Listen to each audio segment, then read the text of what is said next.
विशुंख दीक्षण संयोगम संहार यज्ञमशिष्ट रक्षण धर्मार्थ स्थापन छेदन धिक्कार ध्वंसन वैरिजुम्भन विशुंख दीक्षण संयोगम संहार यज्ञमशिष्ट रक्षण धर्मार्थ स्थापन छेदन धिक्कार ध्वंसन वैरिजुम्भन विशुंख दीक्षण संयोगम संहार यज्ञम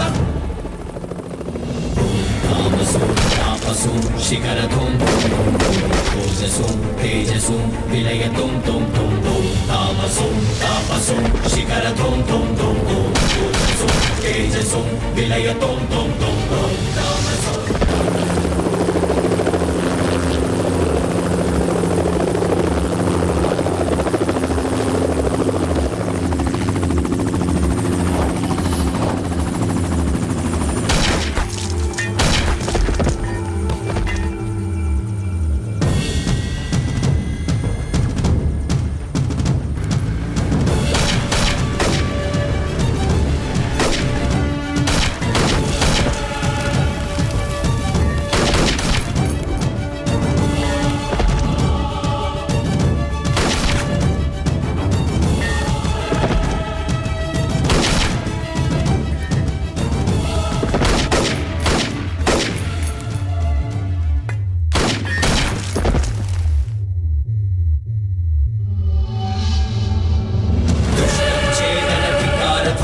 वैरिजुम्भन विशुंख दीक्षण संयोगम संहार यज्ञमशिष्ट रक्षण धर्मार्थ स्थापन छेदन धिक्कार ध्वंसन वैरिजुम्भन विशुंख दीक्षण संयोगम संहार यज्ञमशिष्ट रक्षण धर्मार्थ स्थापन छेदन धिक्कार ध्वंसन वैरिजुम्भन विशुंख दीक्षण संयोगम संहार यज्ञम तापसो शिखरधूम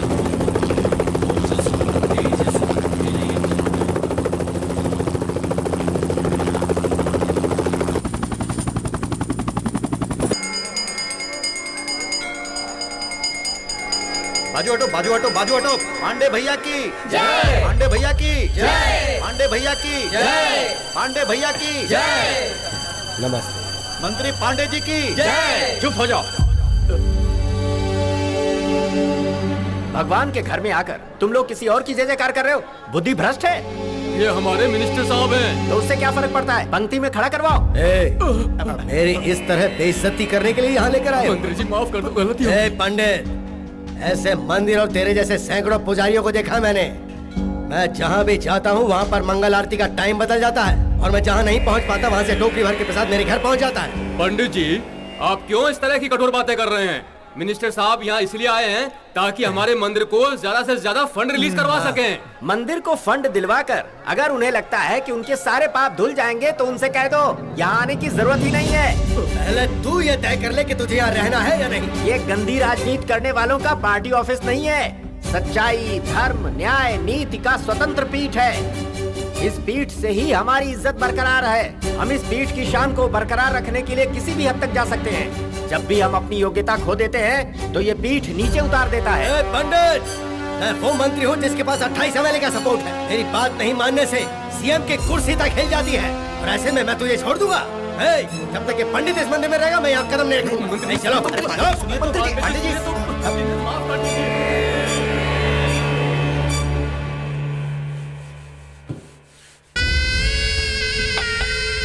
तो पंडित जानता नहीं कि मेरी पावर क्या है। वो ये बिल्कुल नहीं जानता कि मैं कौन हूँ। उसे ये भी नहीं पता कि कल पार्टी मीटिंग है। मैं सीएम से बात करके उस मंदिर को हमेशा के लिए बंद करवा दूंगा। मेरी बेइज्जती करने वाला वो पुजारी, वो परमेश्वर का बच्चा, अगर उसे भिखारी नहीं बनाया तो मेरा नाम भी पांडे नहीं। जी, आप इतनी छोटी सी बात को इतना बड़ा इश्यू क्यों बना रहे हैं? देखो, उस मंदिर का रख रखाव और पूजा पाठ जयदेव राव महाराज के जमाने से ताम्र पत्र में सुनहरे अक्षरों में उनके वंशजों को लिख कर दिया गया है। अपनी बकवास बंद करो। इसी जमाने में किसी ने लिख दिया तो क्या हुआ?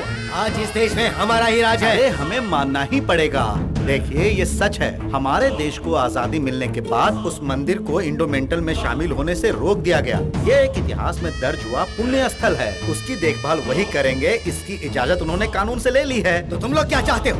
मेरी बेइज्जती करने वाले को छोड़ दूं, उससे बदला नहीं लूं? ओह, आपको इसके लिए कौन रोक रहा है? बस सही समय देखकर उस परमेश्वर पुजारी की गर्दन सर सर सर काट कर फेंक दूंगा। तुम क्या करोगे मुझे नहीं पता, लेकिन वो पुजारी दोबारा उस मंदिर में नजर नहीं आना चाहिए, ये मेरा फैसला है। ठीक है, जैसा आप चाहते हैं वैसा ही हो, आप चिंता ना कीजिए। मिनिस्टर के साथ आपने जो किया वो बिल्कुल सही किया गुरुजी। देखिए, हर एक धर्म के अंदर ऐसे अहंकारी लोग होते ही हैं।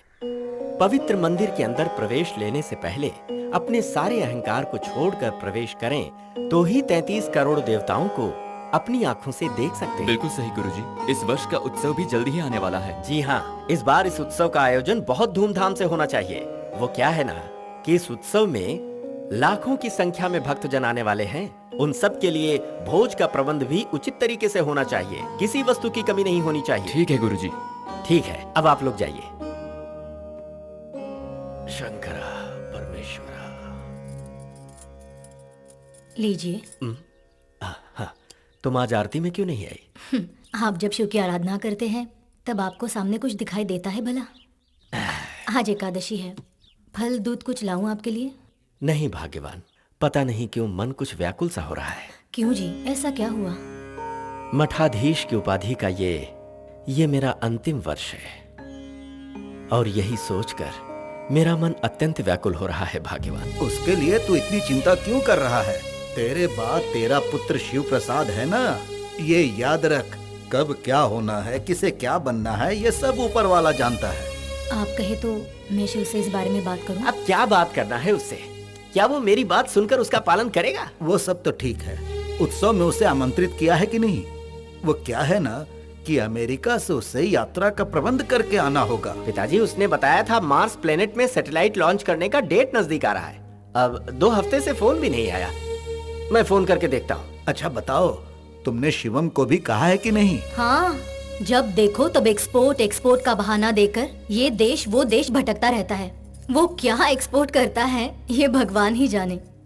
अब किसी एक स्थान में रहने वाले की स्थिर पहचान रहती है, अब उसे हम फोन करें भी तो कहाँ?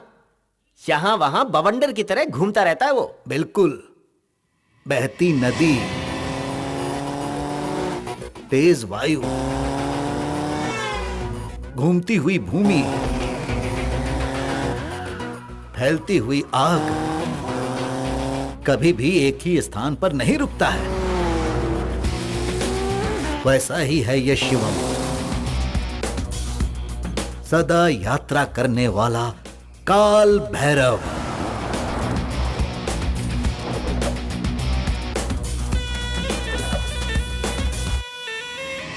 मुंबई में सीरियल ब्लास्ट कराने वाले मास्टरमाइंड अमंदुल्ला खान को सन 1985 में अरेस्ट किया गया था।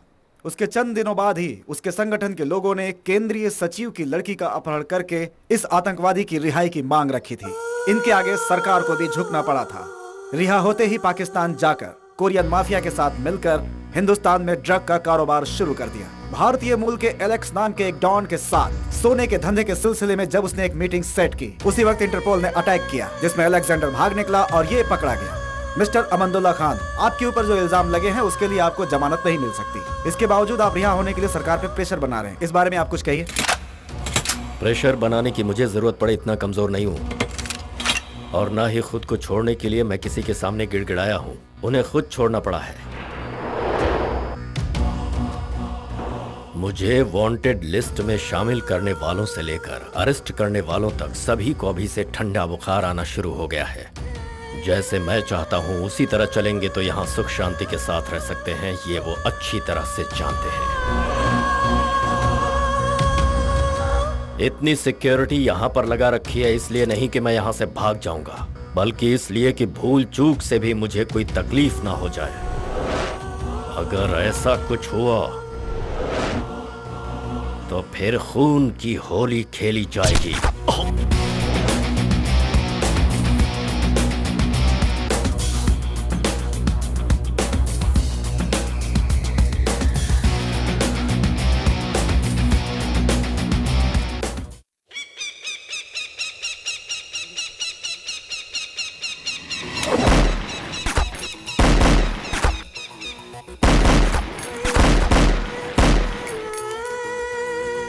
डबल गेम खेलकर चंद प्यादों को क्या मार दिया, ये मत समझना कि गेम इज ओवर। वो बाहर जरूर आएगा। The real game begins now. Baby, उसको बाहर लाने का काम मैंने ही किया है। नाउ ही इज नो मोर। खान गया कब्रिस्तान। तू एक लड़की है इसलिए छोड़ रहा हूं तुझे। जी ले अपनी जिंदगी।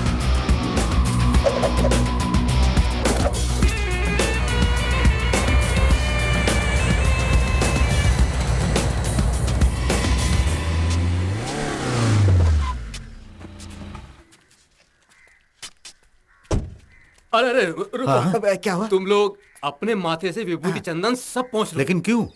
वो पक्का नास्तिक की औलाद है। माथे पर विभूति या टीका देख लेगा तो चमड़े के साथ खरोच कर निकाल लेगा। ऐसा है क्या? हाँ।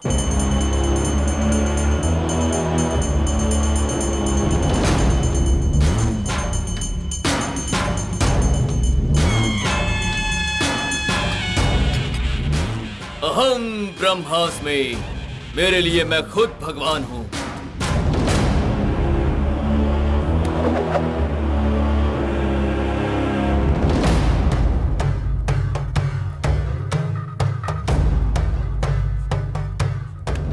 मुझे इस तरह से घूर क्या रहा है? बैठ जा। तुम जोर जबरदस्ती करके जिस जमीन पर कब्जा करना चाहते हो वो कोई बेनामी जमीन नहीं है। वो प्रॉपर्टी मंदिर के नाम है। बिल्कुल नहीं। उस जमाने में उस वक्त के महाराजा ने मेरी परदादी को तोहफे में लिख कर दी थी वो जमीन। और उसके बाद महाराजा के सामने ही तुम्हारी परदादी ने वो जमीन मंदिर के नाम कर दी थी। ज्यादा होशियार मत बन। चुपचाप उस जमीन को फिर से मेरे नाम कर दे। मैं ऐसा बिल्कुल नहीं करूंगा। क्या कहा? अगर तुझे यहाँ से जिंदा घर लौटना है तो उसका एक ही रास्ता है, सीधे से वो जमीन मेरे हवाले कर दे, वरना अभी खत्म। अभी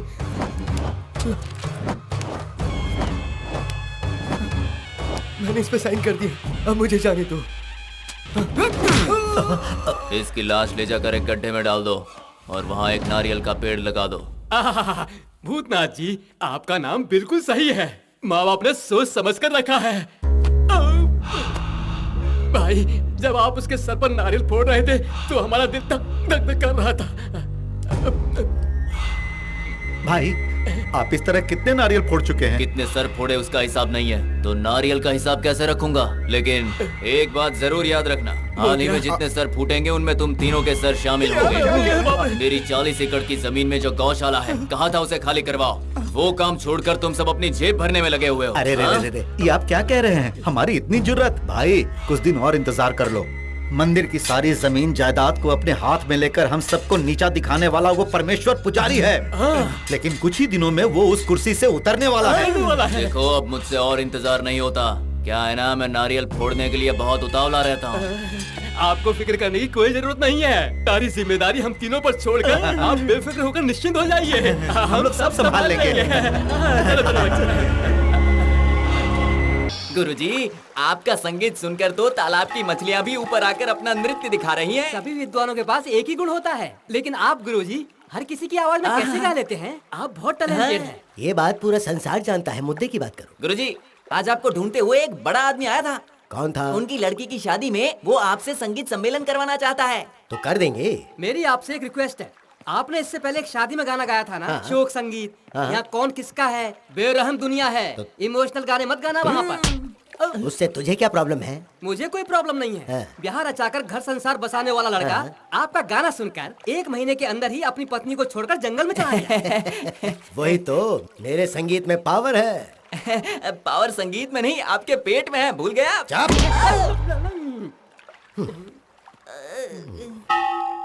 उस मंदिर के जमीन और हमारे भूतनाथ के जमीन के बीच में गौशाला एक बाउंड्री की तरह थी। बिल्कुल। हाँ, उल्टी सीधी तरकीबें आजमा के सारे जानवरों को कसाई खाना भिजवा दिया। सही कह। चल चल, अंदर ले चल, चल। क्या कर रहा है? चल, ले चल। आदाब भोलेनाथ।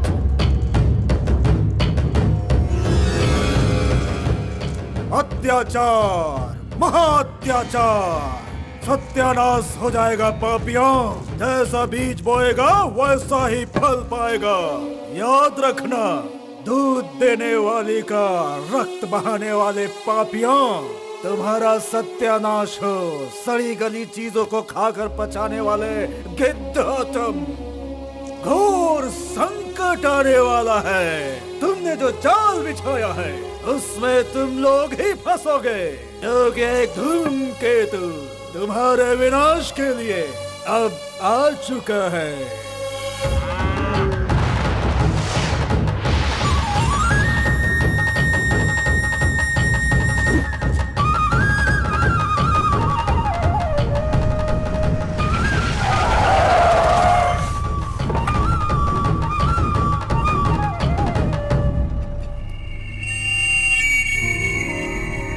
क्या है बे? बीच सड़क पर बाइक खड़ी कर रखी है, उड़ा कर निकल जाऊं क्या? वो क्या है ना सर, आप जो जानवर ले जा रहे हैं ना उनमें मेरा भी एक बछड़ा है, छोटा सा। अगर आप उसे मुझे दे दे क्या तो कहा? उसे तुझे दे दूं? रोकड़ा रोकड़ा देकर खरीदा मैंने। सर, मेरी बात को समझिए सर। सर बात कुछ यूं है कि अगर आपने उसे गंजा भी कर दिया तो भी आपके सर जितने बाल भी नहीं मिलेंगे आपको। सर सच कह रहा हूँ, प्लीज सर। सर वो बचना है sir, please sir. Sir please मेरी बात मान जाइए सर। सर क्या कर रहे हैं? प्लीज सर, प्लीज सर मान जाइए, प्लीज सर। चल दूर है। एक मिनट रुक जा। हाँ सर।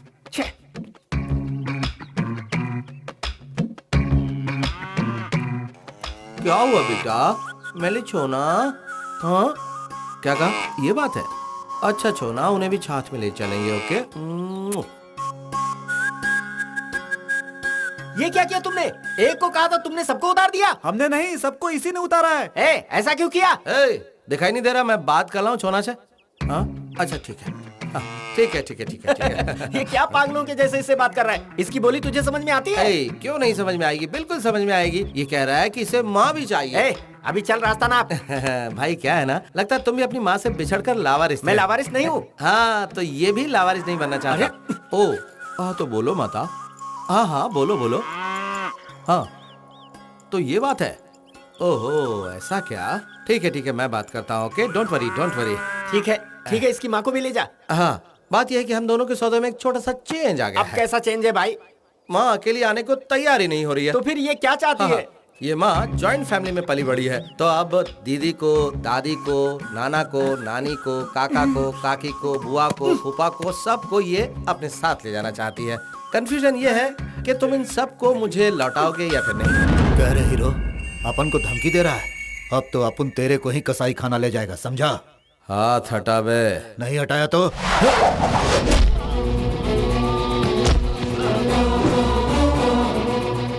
भाई क्यों बुला रहा है? वो मरकर जहन्नुम पहुंच गया है।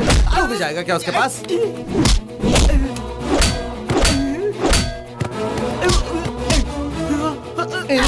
इन्हीं हाथों से तू जानवरों को काटता है ना? इन्हें मैं तोड़ देता हूँ। भूल गया कि उसका दूध तू पीता है और अब उसी को काटने जा रहा है तू? हाँ बेरहमी की हद पार कर दी है।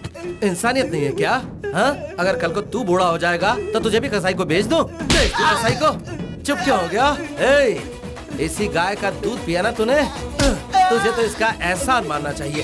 याद रख, जो गाय है ना वो भगवान है और उसे मारने वाले।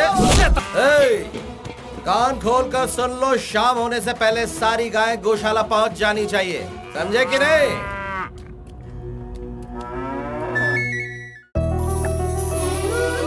दीपक राग से दीप जल उठी, मेघ मल्हार से वर्षा हो उठी। ये क्या है गुरुजी? आपका संगीत सुनकर लड़की ही प्रकट हो गई। यही तो स्वर सम्राट का कमाल है। गुरुजी नारी कसाई बन गई। ये क्या कर रही है? इतने खूबसूरत चेहरे ने अचानक चंडी का रूप ले लिया। आज तो मैं सबक सिखा कर ही रहूंगी। चलो चलो मैं छोड़ूंगी नहीं। टुकड़े कर दूंगी।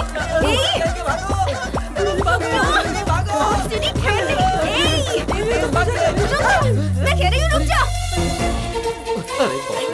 रुक जा। इतनी लंबी दौड़ लगाई और वो भी हमारे लिए नहीं। सॉरी गुरुजी, हमसे मिस्टेक हो गई। अरे मैं मर गया।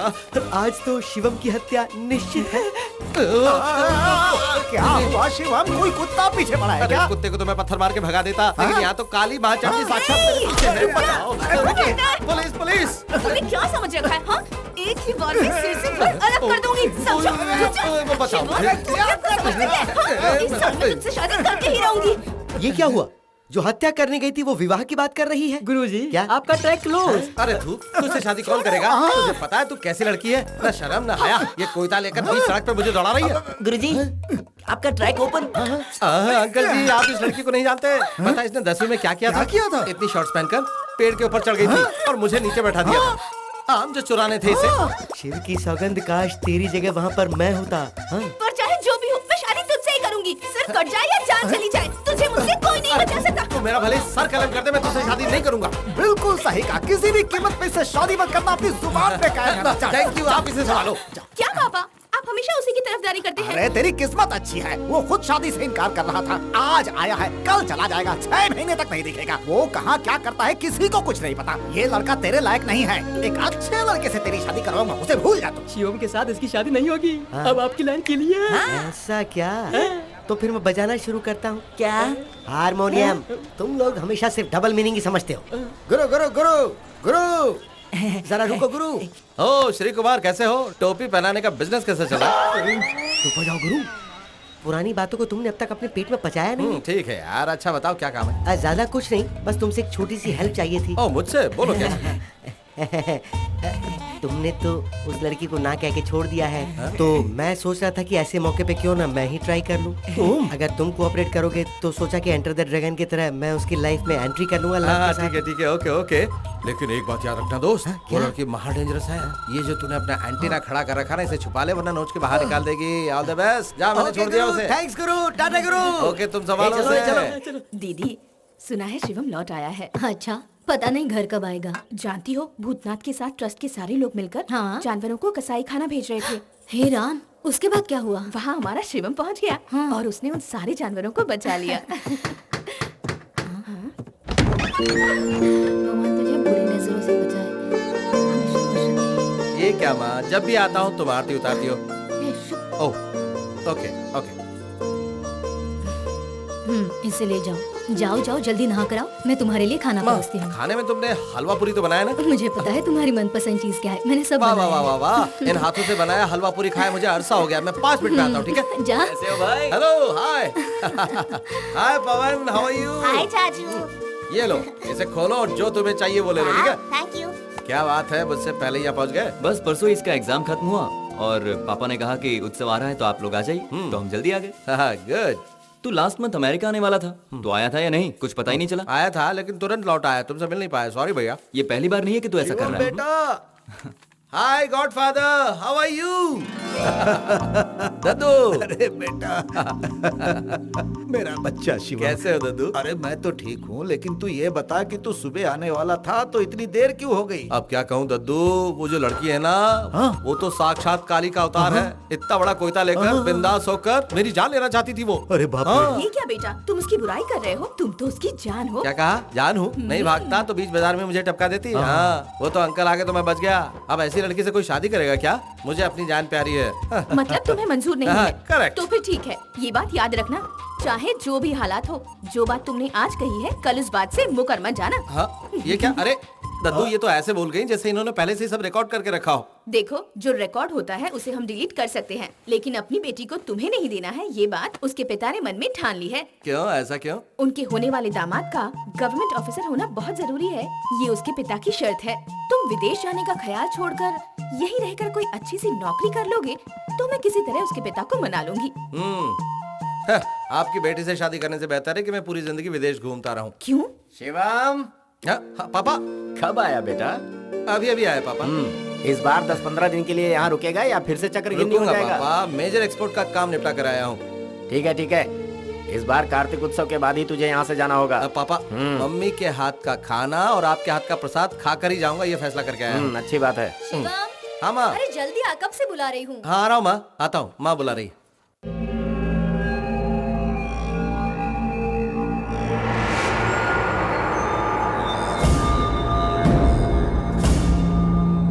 हमारे लिए क्या आदेश है? बताते हैं, मेडिकल रिपोर्ट तो आ गई, लेकिन अभी एक खास आदमी का आना बाकी है।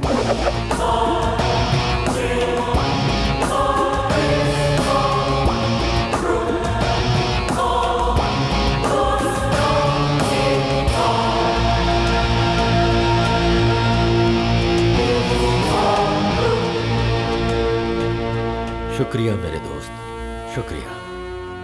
लगता है अपनी डेड बॉडी पर फूल चढ़ाने वाला पहला आदमी मैं ही हूं। जब भी ऑपरेशन कॉम्प्लिकेटेड हुए, तुम रिस्क उठाकर मुझे सेव करते रहे, लेकिन अफसोस मैं तुम्हें सेफ नहीं रख पाया। इसके लिए दिल से सॉरी मेरे दोस्त। तुम्हारी मौत के साथ मेरी आइडेंटिटी भी खत्म। ओह, कंफ्यूज्ड। कंफ्यूज क्यों हो रही हो snake? You are too precious to be lost. तुम्हारी मुलाकात हमेशा मुझसे ही होती थी। ये तो बस मेरा एक मुहावरा था। मेरा दुश्मन एलेक्स मुझे नीचे गिराने के लिए कैसे कैसे प्लान बना रहा था मुझे पहले से पता है, लेकिन उसका फाइनल टारगेट क्या है ये जानने के लिए अपने डुप्लीकेट को उसके साथ मीटिंग के लिए भेजा था।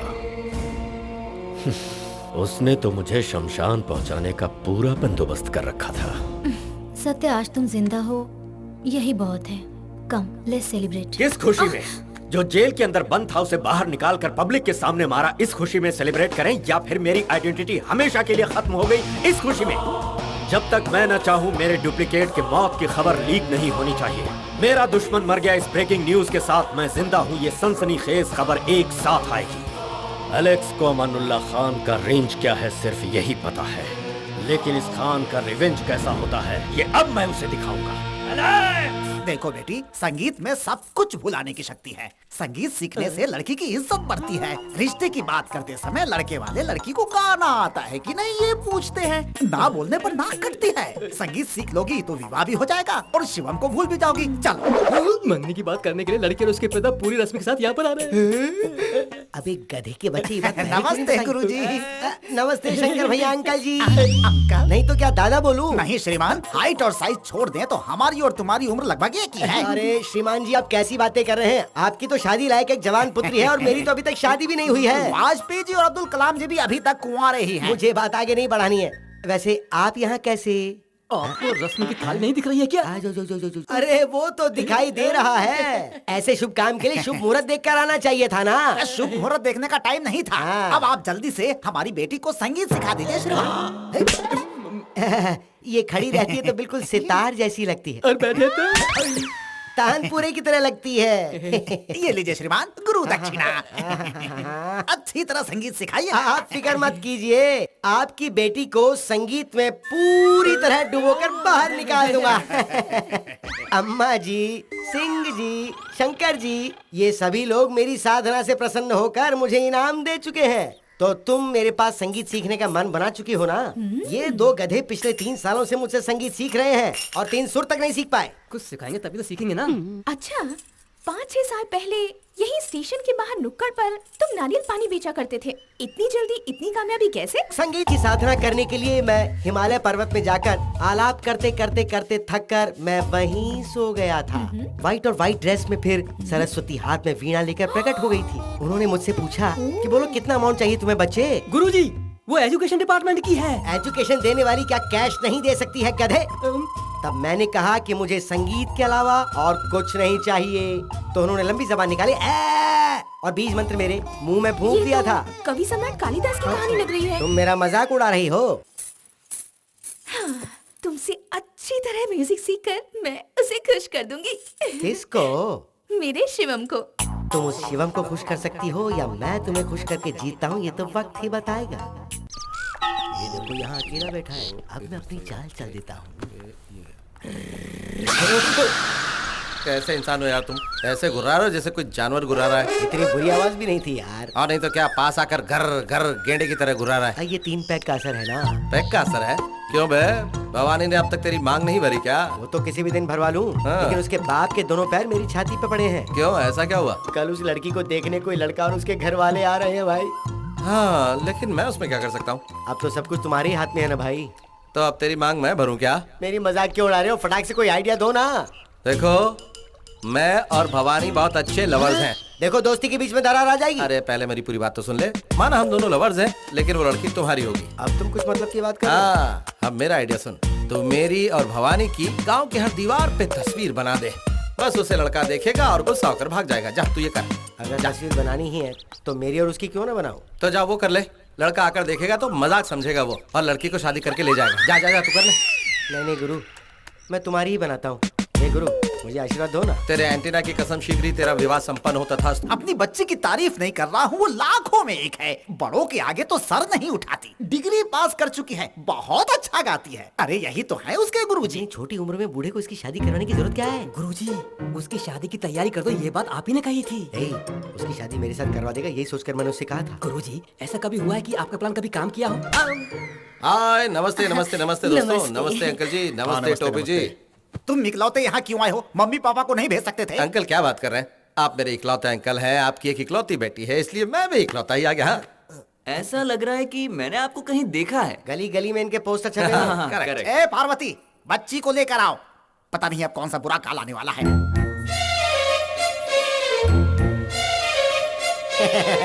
इन्हें भी मैंने कहीं अच्छा, ये क्या किया? थू, मनहूस।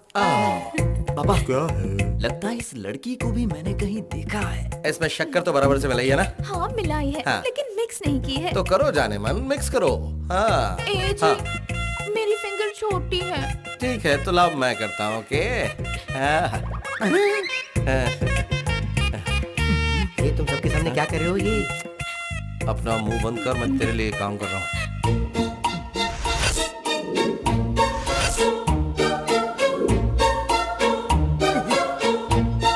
पापा, क्या हुआ? इस गांव की हर एक दीवार पर इन दोनों की तस्वीरें मैंने देखी है। अब सब कुछ खत्म हो गया पापा। अरे ये तो क्या कह रहा वो है? जहाँ उंगली घुमा रहे हैं ना, वैसे हमें भी घुमा रहे हैं। हाँ। दूध में। हाँ। किसी भी कीमत पर मैं इस बी ग्रेड मूवी से शादी नहीं करूंगा। चलो पापा। एक मिनट, मुझे बी ग्रेड मूवी कहा? हाँ। अबे मैं ब्लॉकबस्टर मूवी हूँ, तुम मुझे रिजेक्ट करोगे?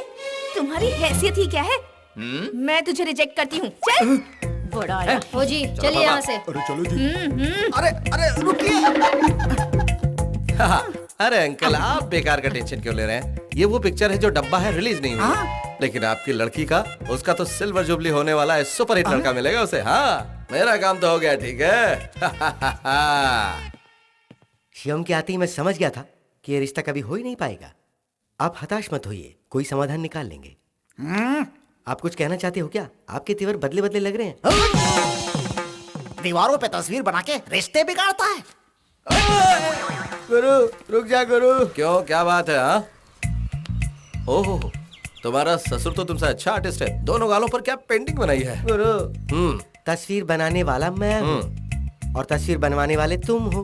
तो ये बात लड़की के बाप तक कैसे पहुँची, जरा ये समझाओगे मुझे? रात दिन मेहनत करके तुमने बहुत ही बढ़िया तस्वीरें बनाई हैं। तुम्हारी ये कला जगत प्रसिद्ध होने वाली है। आर्ट बाय श्री कुमार लिखकर सब दूर ऑटोग्राफ बना दिया है। कैसा है? तुमने तो मेरा नाम प्रसिद्ध कर दिया। तू मुझे बता, उस लड़के ने तुझे रिजेक्ट क्यों किया? उसकी आंखें ठीक नहीं थी क्या?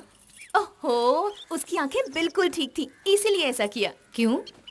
गांव की दीवारों पर मेरी और शिवम की जो आड़ी तेरी तस्वीरें बनी थी, वो उसने देख ली थी। वो किसने बनाई? और कौन बनाएगा? शिवम ने? हाँ, उसी ने। वो है ना, मुझे बहुत चाहता है, इसीलिए ऐसा किया। लेकिन वो कभी जताता नहीं। आखिर वो अपने प्यार का इजहार मुझसे कब करेगा, पता नहीं। लगता है वो आ गया है। मैं उसका मुंह खुलवाती हूँ, छुप जा तू। ठीक है। माँ, इतनी जोर की भूख लगी है कि पेट में चूहे कबड्डी खेल रहे हैं। ओहो, ये क्या माँ, हॉट वेदर में काली साड़ी पहन रखी है? क्या बात है माँ, आज इतनी सीरियस क्यों लग रही हो? क्योंकि मैं सीरियस हूँ। मैं तुमसे एक बात पूछती हूँ, क्या सच बताओगे? माँ, मैंने अपनी जिंदगी में तुमसे कभी झूठ बोला है तो क्या? फिर ये बता, गांव की दीवारों पर तेरी और भवानी की ऐसी आड़ी टेढ़ी तस्वीरें किसने बनाई?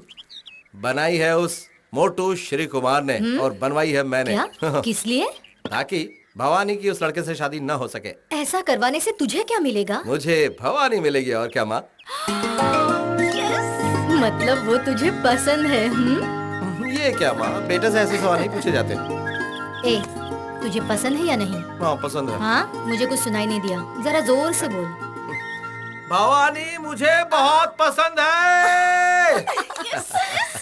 तो फिर गधे, उस बच्ची को तू जानबूझकर क्यों सताता है? देखो माँ, ऐसा है कि अगर मैं उसे चाहता हूँ, ये उसे पता चल गया, तो मेरी शादी से पहले ही तुम 2-3 बच्चों की दादी माँ बन जाओगी। मेरी बच्ची की खामोश हो गई। मजाक कर रहा था।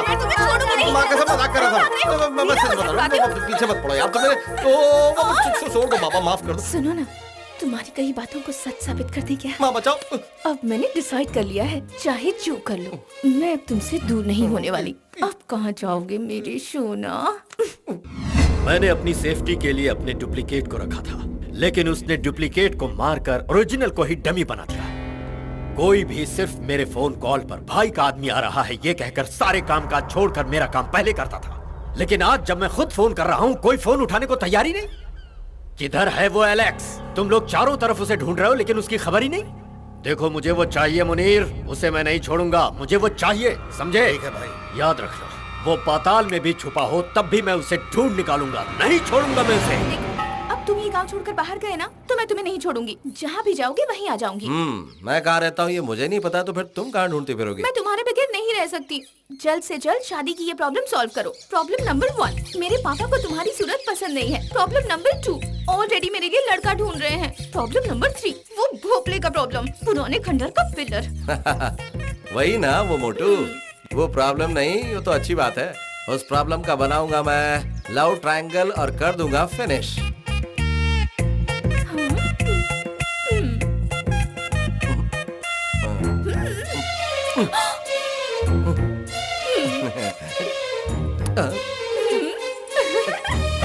आज से आपका खाना पीना सब बंद। आज के बाद सिर्फ गाना बजाना। जिस चिड़िया के पीछे आप थे ना, वो तो फुर्र करके उड़ने वाली थी। वो तो सही वक्त पे आकर शिवम ने मदद की तो वो नहीं उड़ पाई। इस खुशी के मौके पर एक गाना हो जाए। अच्छा, मुझे आपसे कुछ बात करनी है। हम दोनों के बारे में बात करनी है? हाँ, हम दोनों की पर्सनल बात है, इसलिए इन चलो दोनों को। तबला ढोलक उठाओ और रवाना हो जाओ। अरे चलो चलो, जान बची, चलो। Sit down, darling. ओहो गुरु, कल उस शिवम अंकी ने मुझे गुड न्यूज दी कि वो शादी का प्रोग्राम कैंसिल कर रहा है। रात को जब मैं सोई थी तब एक मोटा सा चेहरा मेरे सामने आया जो मेरे मन को भा गया। फोकस करने के बाद जब मैंने देखा तो वो आप थे। क्या मैं था? और उसके बाद मुझे सच्चाई का पता चला, यही कि मुझे आपसे बेइंतहा मोहब्बत है। चोटी के एंटीना को इतना ना हिलाओ, रिसेप्शन हिल जाएगा। नॉटी। आपसे एक सवाल पूछूं? क्या ये आपके चेहरे का जादू है जो मैं पिघल कर पानी पानी हो जाती हूँ? Of course. I have decided. I love you. What's next? अब आप आकर मेरे पापा से हमारी शादी की बात कीजिए। ओके स्वीटी।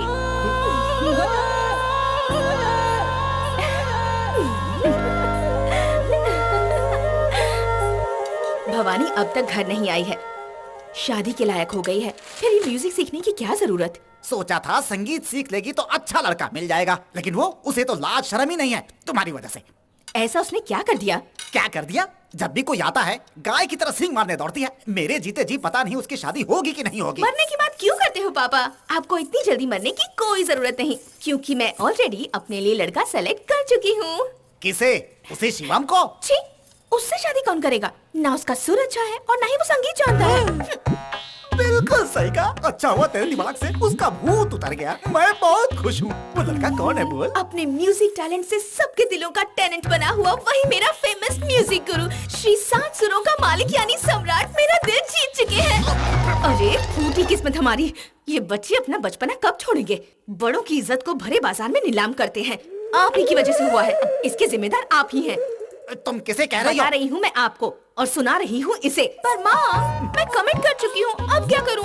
अरे रे, ये तो क्या कह रही है? गलत मत समझो, मैं सिर्फ शादी करूँगी ऐसा ही कमेंट किया है। तुम्हें उसने क्या दिखाई दिया बेटी? प्यार अंधा होता है पापा। वो फुल साइज बलून है। उससे कोई फर्क नहीं पड़ता। कल वो शादी की बात करने आ रहे हैं। पापा आप रेडी रहना, माँ तुम भी रेडी रहना, दामाद जी आ रहे हैं।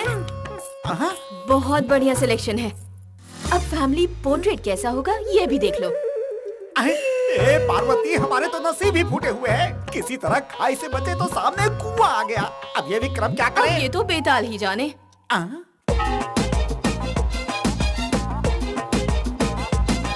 आपने मुझे अपने साथ लाकर यहाँ क्यों बिठाया है पापा? वो मेरे लिए घर में आकर इंतजार कर रहे होंगे। अरे मैं ये नहीं चाहता, इसीलिए यहाँ लेकर आया हूँ। तू चुप बैठ। ओहो, अरे ये अमंगल मंगल आरती के समय यहाँ कैसे आ गया? अरे इसे यहाँ किसने बुलाया? इन्हें यहाँ मैंने बुलाया है पापा। क्या कर दिया तुमने? चलो भागो यहाँ से। पापा रुको ना पापा, एक मिनट। क्या बात है श्रीकांत अंकल, यहाँ कैसे? क्या कहा अंकल? और नहीं तो क्या तुम्हें दादा कहूँ क्या? हेलो, मैं तुम्हारी लड़की का पति, तुम्हारा दामाद। मेरी लड़की का पति नहीं, तुम काला कोयला हो। हाथ दिखाकर बात मत करो। कल इन्हीं हाथों से मेरा पैर धोकर कन्यादान करने के बाद अक्षत डालेंगे मेरे सिर पे। अक्षत मैं तेरे सर पे नहीं डालूंगा, तेरे लाश पे डालूंगा, तुझे जला दूंगा। सुन लो, इन दोनों की शादी हरगिज नहीं होगी। ऐसा करने से पहले तुम्हें मेरी मर्जी जाननी होगी। तुम्हारी मर्जी जानकर क्या करना है मुझे? शादी करने वाली लड़की राजी है, हम दोनों शादी के लायक है, तो फिर सोचना कैसा? क्या कहा? इससे शादी करोगे क्या यार? नहीं नहीं, ये अब तक शादी के बिल्कुल लायक नहीं, जबकि तुम तो शादी की उम्र पार कर चुके हो। सच में देखो भवानी, इसे तो तुम्हारी बेटी क्या हुआ? छोड़।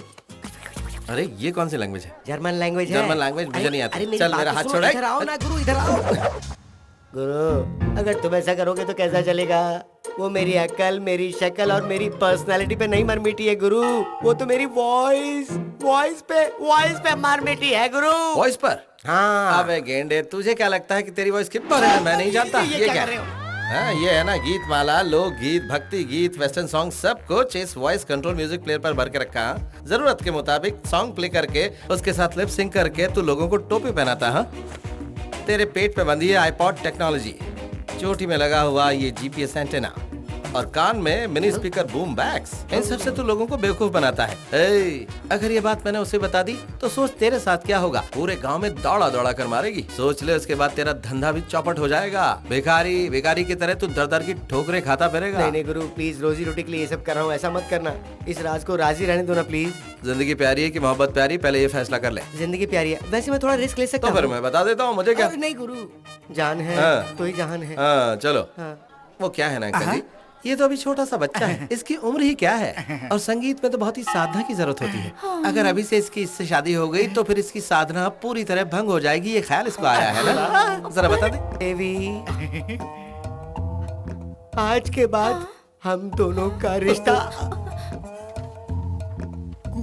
गुरु और शिष्य का है।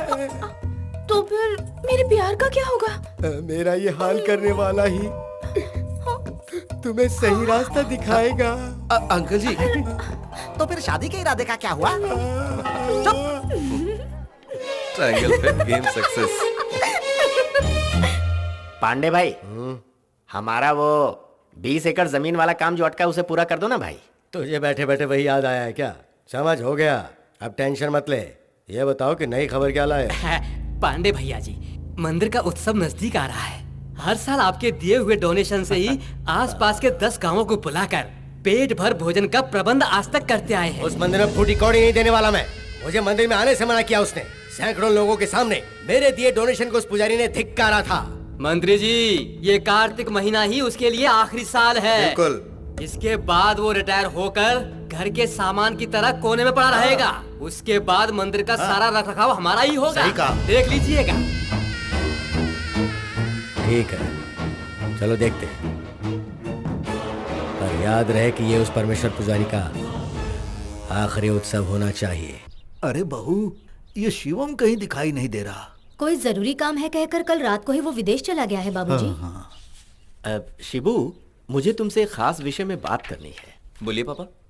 वो बात ये है, परंपरागत पीढ़ी दर पीढ़ी सदियों से हमारे हाथों से होते आया है ये प्रधान मठाधीश का कार्य निर्वाह करने का इतिहास। उसके देखभाल और महत्व के बारे में तुम अच्छी तरह से परिचित हो। जी हाँ पापा। मेरे पिता अपने कार्यकाल में इस जिम्मेदारी को पूरी श्रद्धा के साथ निभाते आए थे। उनके बाद मेरा चुनाव हुआ, लेकिन आज 40 वर्षों बाद आने वाले महाभरणी नक्षत्र के मुताबिक आने वाले समय के लिए मैं रिटायर हो रहा हूं। शब्द, स्पर्श, रूप, रस, गंध, इन 5 अंशों को लेकर सत्वगुण, तमोगुण, रजोगुण, इन सभी से कर्म सरणीय भेदानुभव अंतः आत्मा से प्राप्त होता है। इसलिए बेटा, मेरे बाद ज्येष्ठ पुत्र होने के नाते तुम्हें इस परंपरा को आगे बढ़ाना होगा। ये क्या पापा, आपको नहीं लगता इतना बड़ा फैसला लेने से पहले आपको मुझसे एक बार पूछना चाहिए था? आपका काम जैसे आपके लिए इम्पोर्टेंट है, वैसे ही मेरा काम मेरे लिए इम्पोर्टेंट है। मैं आपका ये कार्य नहीं कर सकता पापा। ये सिर्फ कार्य नहीं है, सेवा है। सदा भगवान की शरण में रहकर सेवा करने का महत्वपूर्ण कार्य है। पापा, मेरी ये नौकरी मुझे महीने में करोड़ों रुपए कमा कर देती है। उसे छोड़कर मैं यहाँ पर पूजा पुरस्कार अलंकार अभिषेक करते हुए, ये तीर्थ मंगल आरती करते हुए छुट्टे पैसे कमाऊं पापा? बकवास बंद कर, बहुत हुआ। पूजा अनुष्ठान के प्रति इतनी गिरी हुई बातें कर रहा है। परमेश्वर, देखो शिबू, तो जो भी काम करता है करोड़ों रुपए की कमाई होती है, लेकिन ये सब सपनों का फल है। लेकिन भगवान की सेवा फल की उम्मीद किए बिना भक्ति भावना से होती है। संकट निवारण करने वाले भगवान की शरण में जो भी आता है उसके प्रति सर्वे जना सुखिनो भवन्तु कहकर अर्चना करने का सौभाग्य तुम्हें अपने आप मिल रहा है बेटा। जो कार्य तुम इस वक्त कर रहे हो वो कोई भी कर सकता है। तेरे जैसा साइंटिस्ट हर एक गांव में हर एक गली में मिल सकता है, लेकिन गर्भगृह में भगवान को छूकर पूजा अर्चना अलंकार करने का सौभाग्य करोड़ों जन्मों के पुण्य फल के स्वरूप ही मिलता है। ऐसे शुभ अवसर को यदि तुम खो दोगे तो तुमसे बड़ा मूर्ख इस संसार में और कोई हो ही नहीं सकता। पापा प्लीज मुझ पर ज्यादा प्रेशर मत डालिए, चाहे कुछ भी हो जाए मैं अपना फैसला नहीं बदलने वाला। पापा भगवान के लिए ऐसी बातें मत करो शिबू। तुम्हारे ना कहने से तुम्हारा कोई नुकसान नहीं होगा बेटे, परंतु पुरखों से चली आ रही ये पुरानी परंपरा हमारे वंशजों के हाथ से चली जाएगी। तुम भी ऐसी बातें क्यों कर रही हो माँ? आज मैं आपकी बातों में आकर गलत कदम उठा लूंगा तो कल पश्चाताप भी मुझे ही करना पड़ेगा। कैसी पश्चाताप की बातें कर रहा है तू? आज तू, तेरी पढ़ाई, तेरी नौकरी, तेरी तरक्की, यहाँ तक कि 2 वक्त की रोटी भी तू खा रहा है तो वो सब भगवान शिव के आशीर्वाद से ही है। ऐसे शिव की पूजा आराधना करने से तू इनकार कर रहा है? मूर्ख कहीं का। पापा आप जिस शिव पूजा की बात कर रहे हैं उस पूजा को मैं ना करूँ ये भी पुरखों की मर्जी हो सकती है। पुरखों, परंपरा और उत्तराधिकारी के नाम पर आप मेरी बलि चढ़ा रहे हैं। पापा दादा के बोए हुए बरगद के पेड़ पर मैं फांसी पर चढ़ जाऊं क्या? शिबू, जिन 9 ग्रहों की पूजा करने की बात कर रहे हैं उन 9 ग्रहों के साथ मैं अपने लैब में रोज खेलता हूं। पापा भगवान के लिए मुझे बख्श दीजिए। बार बार एक ही बात, ये पूजा पुरस्कार धर्म ये सब आपका काम है, मुझे ये सब नहीं समझ में आता और ना ही मैं करना चाहता हूँ। बेटा शिबू, शिबू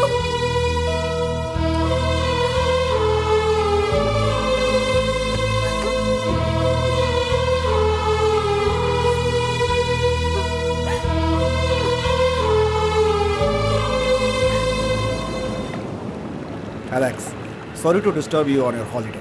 खान के साथ उसके पूरे गैंग को फिनिश करके तुम्हारे इंडिया जाने के बाद यहाँ ब्यूरो ऑफ लैंड मैनेजमेंट के हिसाब से बड़े पैमाने पर फिर से ट्रक का धंधा शुरू हो चुका है। इस बार इस धंधे को किसी और ने टेक ओवर किया है। उसे खत्म करने के लिए ही तुम्हें यहाँ फिर से बुलाया गया है। माफिया नेटवर्क कुछ अलग तरह से काम करता है।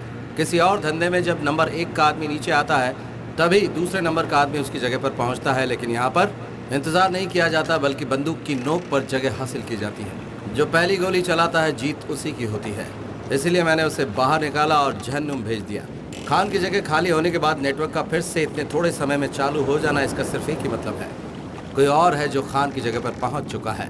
यास्मिन, यूसुफ, आयशा, जफर एंड नूरू, ये लोग हर महीने 50 से 60 टन ड्रग्स अमानुल्लाह खान से खरीदा करते थे। हमें उन्हें ढूंढना होगा और उनका सफाया करना होगा।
अब तक तो आप स्नान, शाम की आरती, पूजा सब खत्म करके मंदिर के लिए निकल जाते थे।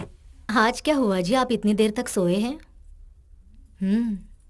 शिबू ने आपकी बात नहीं मानी, इसलिए आप परेशान मत होइए।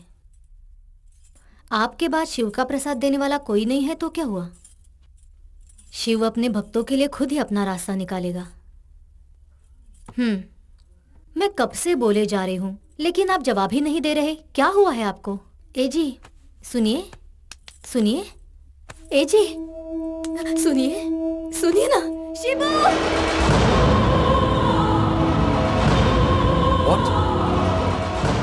रुद्रा, शरीर से मुक्त हुआ जीवात्मा तेरी ओर प्रस्थान कर चुका है, उसे तू मुक्ति दिला।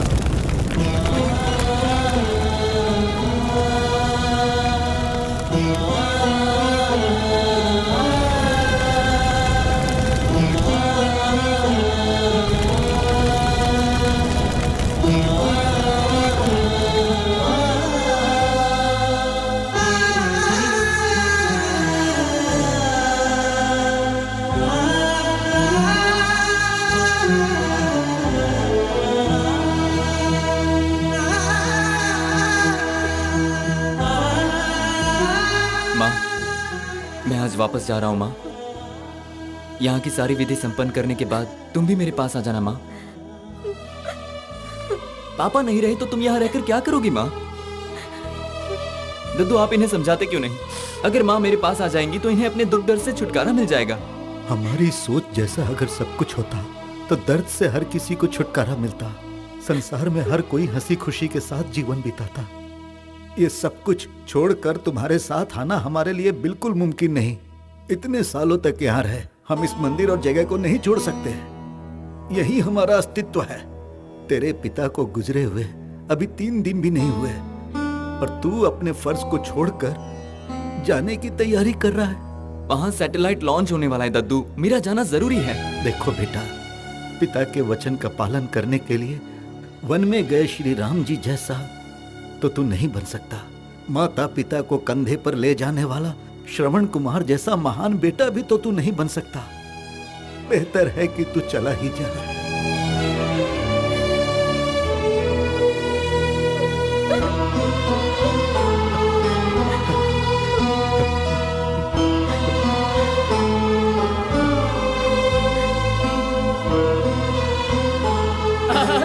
अरे सुनो भाई, जी आपके लिए खुशखबरी है।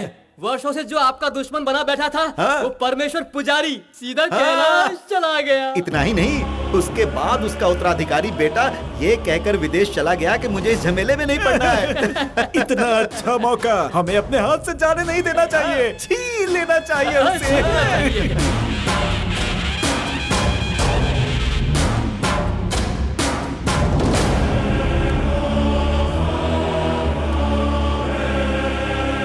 तेरे माथे पर लगाया हुआ मेरा ये भस्म मेरी किस्मत में लिखी हुई मंदिर की वो जमीन मुझे वापस ला कर देगा।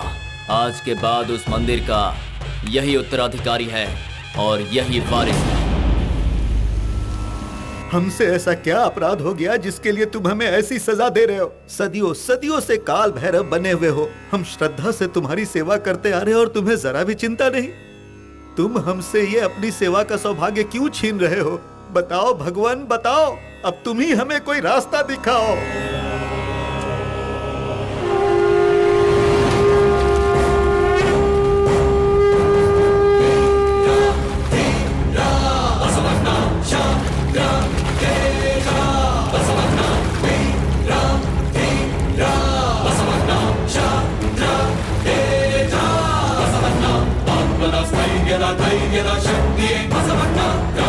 ಶಾಂತಿಯ ಧರ್ಮದ ದೀಕ್ಷೆ ಬಸವಣ್ಣ, ಆತ್ಮದ ಸ್ಥೈರ್ಯದ ಧೈರ್ಯದ ಶಕ್ತಿಯೇ ಬಸವಣ್ಣ.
तुम लोग क्या करने जा रहे हो? पिछले 4 सालों से इसी मंदिर में सहायक पुजारी बनकर सेवा करने वाले पुजारी को हम मठाधीश की कुर्सी पर बैठाने जा रहे हैं। असंभव!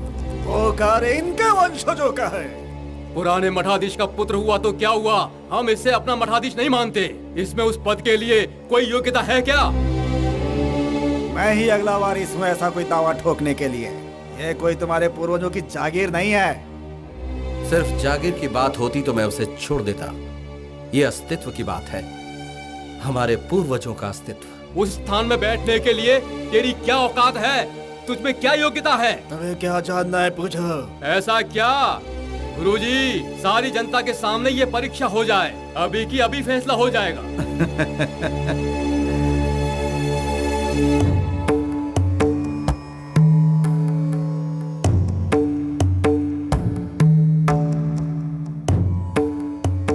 हमारे धर्म में देवालय मतलब एक सशक्त व्यवस्था है। यहाँ सिर्फ विश्वास पर ही सब कुछ नहीं चलता। मुख्य द्वार से लेकर गर्भगृह तक, हमारे कुल देवता से लेकर अंतिम पंक्ति तक, पग पग पर नियम शास्त्र का अंश होता है। दैवीय शक्ति को केंद्रित करने के लिए सिर्फ मान लेने या भावना को पालना ही काफी नहीं होता। उसके लिए ऋषियों के दिए हुए ज्ञान की प्राप्ति होनी चाहिए। अर्चना करने वाले की प्रार्थना अगर सही है तो तबेले का पत्थर भी शिव बन जाता है, लेकिन पूजा में अगर रत्ती भर भी चूक हो तो शिव को शिला बनते देर नहीं लगती। संसार के मोह माया में भटके हुए तुम हजारों साल का इतिहास रचने वाले इस मंदिर में किस तरह मठाधीश का कार्य संभालोगे?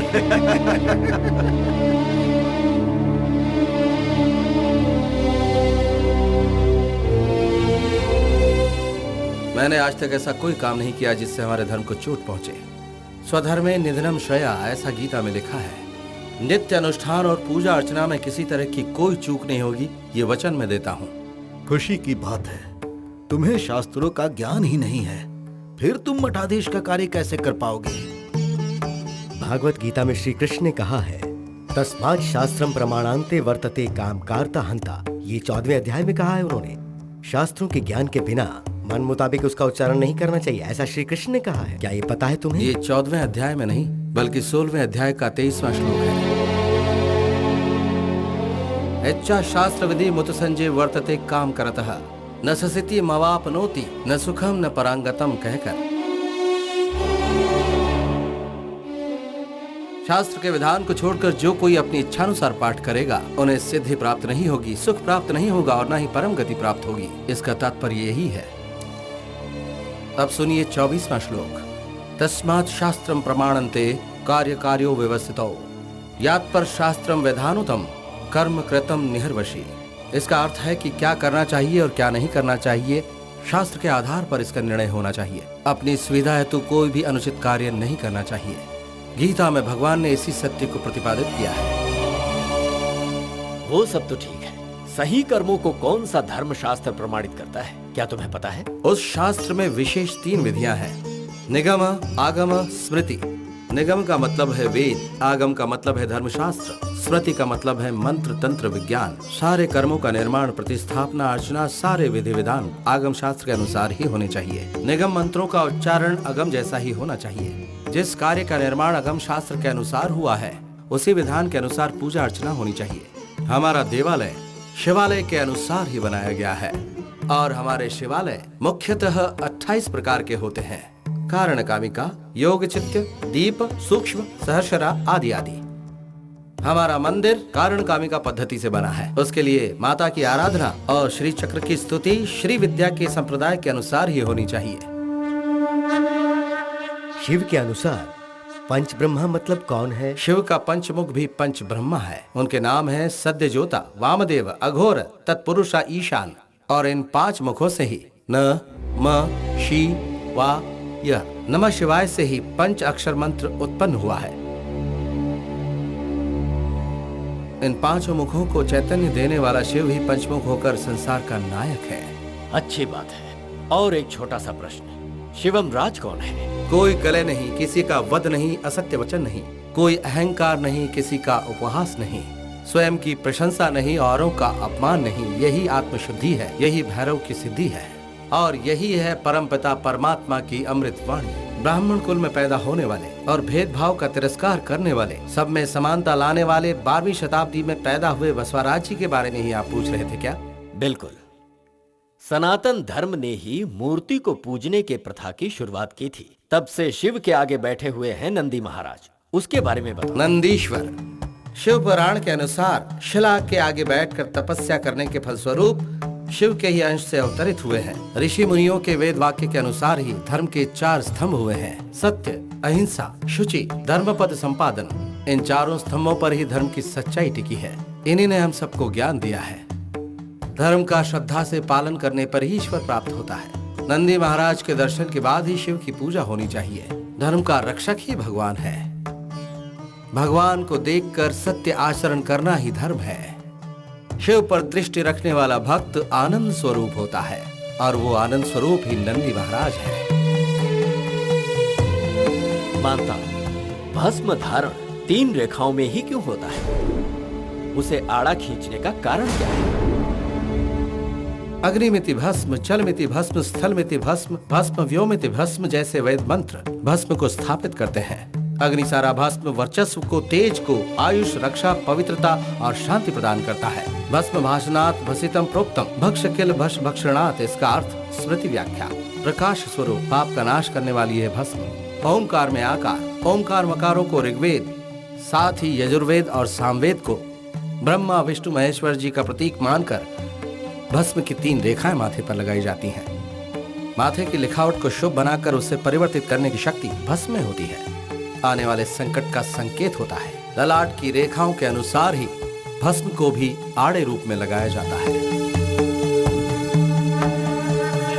धर्मस्य जयस्तु अधर्मनाशस्तु शिवो रक्षितो शंभो शंकर हर हर महादेव।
शिवम बेटा। हाँ माँ। मेरा जन्म सार्थक हो गया बेटा। बड़े बड़े विद्वान लोगों के पूछे गए सवाल, निगम, आगम, भगवत गीता, वेद और पुराण, अर्चना, विधि विधान, सब कुछ तुमने इतने सरल तरीके से कहा है। इसका मतलब भगवान शिव ने ही मेरी कोख से जन्म लिया है। आज मैं धन्य हो गई बेटा। माँ, तुम ही मेरी प्रथम गुरु हो। जब तुम तुलसी तुलसी दुर्गा भद्रा कहकर वृंदावन की परिक्रमा करती थी, तब मैं तुम्हारी हर बात सुनता था। जब मैं तुम्हारी गोद में बैठता था, उस समय तुम्हारी सुनाई पौराणिक कथाएं मुझे आज तक याद है। दद्दू मुझे अपने सामने बैठाकर गीता का सार, वेद, उपनिषद, शिव पुराण सुनाते थे। मैं खेल खेल में ही उसे याद करता था माँ। दद्दू संध्या के समय मुझे गायत्री मंत्र सुनाते थे, जिसे मैं कविता की तरह याद कर चुका था। संसार के किसी भी कोने में जाता हूँ, वहां पर भी मैं संध्या वंदन करना कभी नहीं भूलता माँ। हमारे पूर्वजों का वो मंदिर हमारे लिए अमूल्य धरोहर है और शिव की सेवा ही हमारा धर्म है। अगर कोई छल कपट से उसे छीनने का प्रयास करेगा तो मैं ऐसा कदाचित नहीं होने दूंगा। शिवम बेटा, इस घर का बड़ा बेटा बनकर हमारे वंश का ही नहीं बल्कि तुमने परंपरा की भी रक्षा की है। पितरों को हर वर्ष पिंड दान करने से कहते हैं उन्हें मोक्ष की प्राप्ति होती है। नहीं, आज तुमने भगवान की सेवा के लिए हाथ आगे बढ़ाया है ना, इसीलिए आज उन सभी आत्माओं को सच में शांति मिली होगी। तेरा पिता कहता था तेरे कदम कहीं पर भी नहीं टिकते हैं, लेकिन आज उस भगवान के चरण में तुझे सदा के लिए स्थान प्राप्त हुआ। उस शिवा के पास आज तक एक ही नंदी था, लेकिन आज के बाद दो दो नंदी हैं। तू दूसरा नंदी है बेटा, तू दूसरा नंदी है। हम लोग क्या क्या सोचे थे, क्या क्या प्लान बनाए थे, सबका सत्यानाश हो गया। बिना वारिस के मठाधीश की जगह पर आपने अपने आदमी को बैठाना चाहा तो वो भी मिट्टी पलीद हो गई। गुलेल से निकला पत्थर निशाने पर लगे, तभी किसी ने ताली बजाकर सारे पंछियों को खेत से उड़ा दिया। अब उसे नहीं जीना है, उसे जीने का अधिकार नहीं है। कुछ ऐसा करो कि वो खुद इस पद को छोड़कर चला जाए। आपको टेंशन लेने की जरूरत नहीं। उसके बाप के मुंह में मिट्टी हम ही लोगों ने डाला है। मंदिर की चाबी, गर्भगृह की चाबी, खजाने की चाबी, सेवा सत्कार से लेकर भगवान के आभूषण तक का हम लोगों ने डुप्लीकेट बना रखा है। इस हाथ से निकाल कर इस हाथ में रख दिए तो सब खत्म। मंदिर के तमाम जागीर और जेवरात के मालिक हम ही हैं, हम ही हैं मालिक भूतनाथ। विदेशों में घूमने वाला शिवम राज इतना बड़ा विद्वान होगा, ये बात मैंने कभी सपने में भी नहीं सोची थी। वो अपने बाप से भी 2 कदम आगे है। सही कहा। तुमने देखा नहीं, इतने साल इस गांव से दूर रहने के बावजूद वो कैसे उस दिन पैक पैक पैक पैक कर रहा था। जो भी हो, अभी हमें थोड़ा सतर्क रहने की जरूरत है, वरना पासा कहीं उल्टा ना पड़ जाए। बिल्कुल सही। जब तक परमेश्वर पुजारी जिंदा था तब तक हम में से किसी को भी चैन से नहीं रहने दिया। उसके मरने के बाद ऐसा लगता है चोरों ने सीसीटीवी कैमरा ही चुरा लिया। साक्षात परमेश्वर के ही दर्शन हो गए। आप यहाँ किसकी प्रतीक्षा कर रहे हैं? नंदी महाराज केवल शिव की प्रतीक्षा ही करते हैं। हम भी वैसे ही हैं। मंदिर की रक्षा करने के अलावा हम कुछ नहीं करते हैं। बिल्कुल। किसने कितनी चोरी की है और कहां कहां हाथ मारा है, अकाउंट्स देखने के बाद सब पता चल गया है। अरे रे रे रे रे रे, भगवान के अकाउंट में बेईमानी करने वाले की आंखें चली जाती हैं। जो ईश्वर को धोखा देता है गुरुजी, उसके शरीर का एक भी हिस्सा सही सलामत नहीं रहता। ओह अच्छा। हाँ। तो फिर आप ठीक ठाक कैसे हैं? क्या मतलब? आप कहना क्या चाहते हैं कि हम इस मंदिर के हिस्सा में घोटाला करते हैं? हाँ। मैं कसम खाकर कहता हूँ, एक छुट्टा पैसा, एक पैसे को भी नहीं छुआ मैंने। बिल्कुल, तुमने पैसों को नहीं छुआ, लेकिन रुपयों को निगला है, वो भी करोड़ों रुपए। तुम कहना क्या चाहते हो? हम लोग अकाउंट्स में एक एक पाई का हिसाब रखते हैं। अकाउंट्स क्या मैं तुम्हें बताऊं? प्रसाद, अभिषेक और दीपक के लिए 50 किलो घी, और वो भी किस मूल्य पर? 450 रुपए प्रति किलो, अर्थात 22,500 रुपए प्रतिदिन। एक माह का 6,75,000 रुपए और एक साल का 21 लाख रुपया होता है। अकाउंट में तुम लोगों ने लिखा है 3.5 करोड़। इसका मतलब है तुम लोगों ने झूठ बोलकर 2,69,00,000 रुपया हड़पा है। इसके अलावा छोटी मोटी चीजों को मिलाकर होता है 30 करोड़ रुपया सालाना, लेकिन अकाउंट में तुम लोगों ने लिखा है 60 करोड़। तुम पुराने हो इसलिए अपमान नहीं करना चाहता। मैं तुम्हारे सामने एक बड़ा प्रस्ताव रखता हूँ। तुम लोग 30 करोड़ एक साथ मत भरो, 30 दिनों का समय देता हूँ। 1 करोड़ रुपए रोज के हिसाब से 30 दिनों में भर दो। और नहीं भरे तो? जब तक ये मेरे कंधे पर है मैं भगवान का पुजारी हूँ, लेकिन अगर मैंने इस अस्त्र को कमर से कस लिया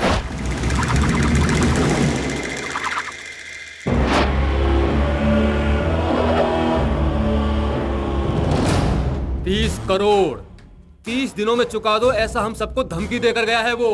खुशियां मनाओ कि अब तक वो सिर्फ अकाउंट की फाइलें देख रहा है। अगर उसने हमारी पुरानी फाइलें खोल दी ना तो हम तीनों जन हर हर हर महादेव के पास पहुंच जाएंगे। अभी अभी तो उसने भगवा कपड़े कंधे पे डाला ही है, पाताल चले जाए तो भी नहीं छोड़ने वाला है वो। हमारी भलाई इसी में है कि हम टाइम पे पैसा लौटा दें। तुम्हारा दिमाग खराब हो गया है क्या? पहले तो शान से कहता था हम इन्वेस्ट करेंगे, उससे हम करोड़ों कमाएंगे, बड़े बड़े कॉम्प्लेक्स बनाएंगे, इसीलिए हमने सारे पैसे इन्वेस्ट कर दिए। नहीं दिए तो वो क्या बिगाड़ लेगा? उसे उसके बाप के पास भेज दिए तो अपने चेले लोगों को खंबा पिलाकर छोड़ दूंगा और चखने के लिए उसे पेश करूंगा तो मेरे चेले लोग उसकी बस हड्डियों का टुकड़ा छोड़ेंगे। हड्डियों का टुकड़ा ही चाहिए।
बड़ी बातें करता था। हाँ?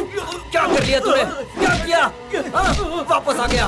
अरे ऐसे छोड़ो पूतना जी, ऐसे मारोगे तो मर जाएगा ये। इसकी बातों में आपने 30 करोड़ रुपए इन्वेस्ट कर दिए। सारे पैसे हड़पना चाहता था तू। अब देख क्या करते हैं। मारूंगा तुझे।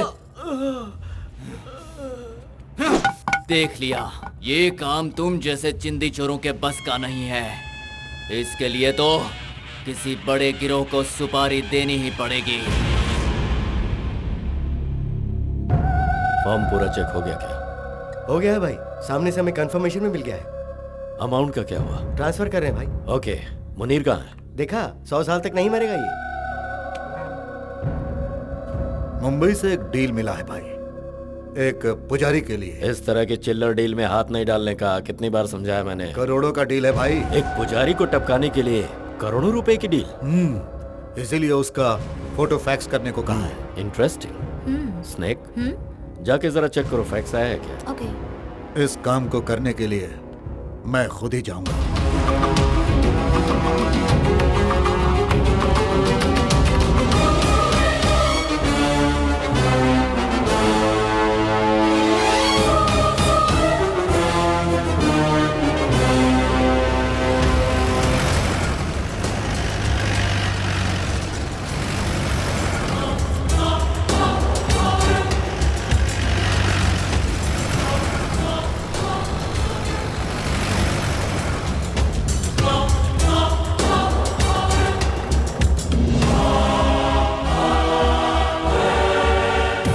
पुजारी को मारने के लिए हमारे धंधे में पहली बार करोड़ों की सुपारी मिली है। निशाना चूकना नहीं चाहिए। निशाना सीधे उसके सर पर लगाना। जरा हम भी तो देखें ये करोड़ों की चीज है कौन।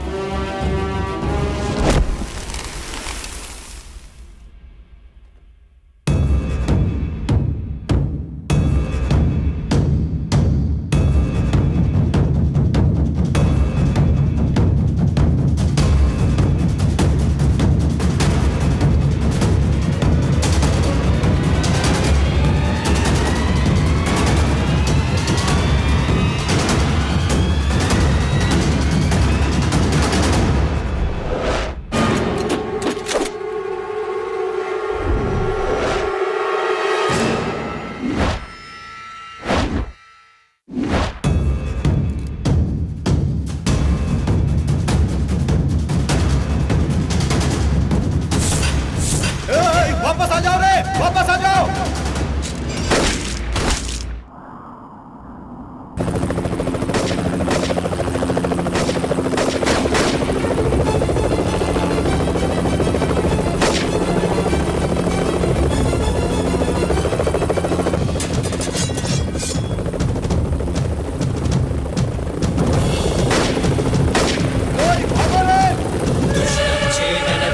ध्वंसन विशृंख दीक्षण संहितोद्यम संहार यज्ञमशिष्ट रक्षण धर्मार्थ स्थापन छेदन धिक्कार ध्वंसन वैरिजृंभण विशृंख दीक्षण संहितोद्यम संहार यज्ञमशिष्ट रक्षण धर्मार्थ स्थापन छेदन धिक्कार ध्वंसन वैरिजृंभण विशृंख दीक्षण संहितोद्यम संहार यज्ञम तापसो शिखरधूम ओजसो तेजसो विलयतुं तुम तुम तुम तापसो शिखरधूम तुम तुम तुम ओजसो तेजसो विलयतुं तुम तुम तुम तापसो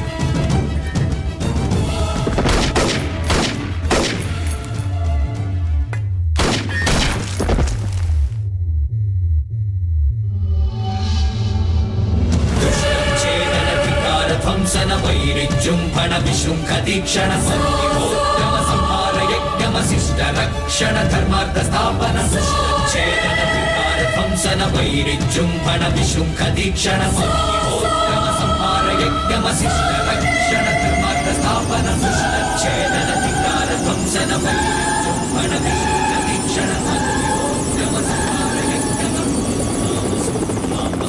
शिखरधूम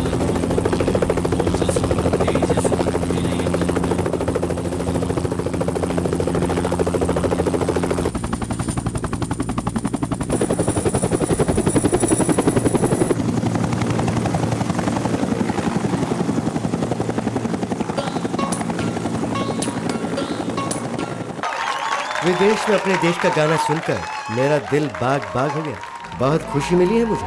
आपकी तारीफ? मवाली बॉय। तुम अपनी खुशी के लिए गाती हो या फिर महफिल की खुशी के लिए? दोनों के लिए। क्या है ना, ये मेरा पेशा है। यहाँ गाकर कितना कमा लेती हो? मुझे सिर्फ ले जाने का इरादा है या फिर खरीदने के इरादे से आए हो तुम? इरादा जो भी हो, अगर नहीं मानी तो उठा कर ले जाऊंगा।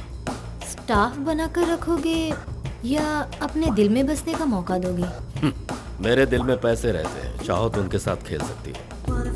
बोलो, चिल्लर में खेलोगी या लाखों में? ऐसा क्या काम करते हो जो इतनी कमाई है? लोगों की जिंदगी का सौदा करता हूँ, तुम नहीं समझोगे। क्यों? स्नैक, तुम मुझे बहुत अच्छी लगी। मैं तुमसे कुछ नहीं छुपाऊंगा।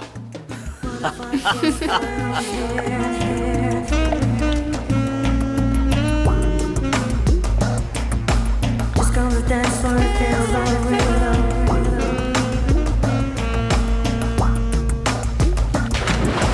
What if I just go in here?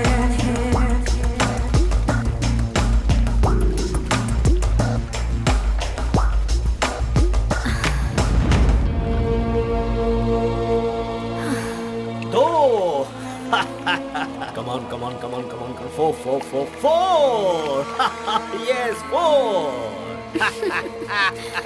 अब देखो बोल्ड होगा, बोल्ड. बोल्ड. सिक्स सेंस है? नहीं, फिक्स सेंस है. अब कौन आएगा बताओगी? समीर.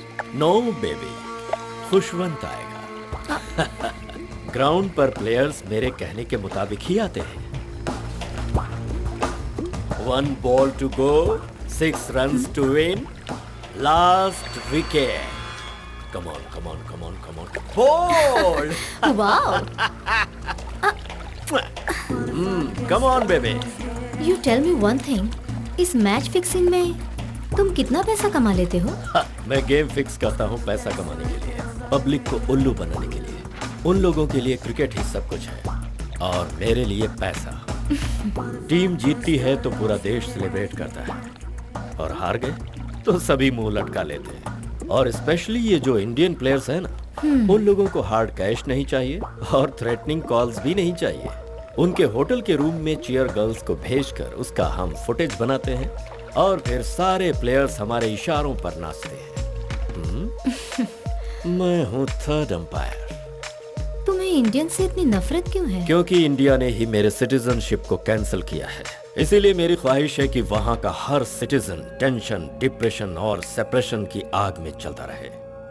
पूरे देश भर में असली नकली के फर्क ना होने वाले फेक करेंसीज चलने चाहिए. पूरे इंडिया की आर्थिक स्थिति को मुझे छिन्न भिन्न करना है. देश का हर एक इंसान पैसे पैसे के लिए मोहताज बन जाए. Wonderful plan. Don't worry.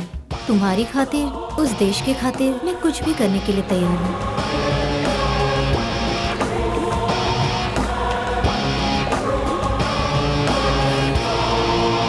Hello. Catch it. On the complete network और फोन कॉल्स का सारा डिटेल्स इस हार्ड डिस्क में है. बाद में फोन करता हूँ. मुझे क्या करना होगा? उसका फ्यूचर प्लान क्या है, उसे किस तरह एग्जीक्यूट करने वाला है ये जान लो. कल ही उसे और उसकी सारी गैंग को मेरी बताई हुई जगह पर ले आना. Okay bye, take care. Okay bye. मैं वैसा ही करूंगी जैसा तुमने कहा है.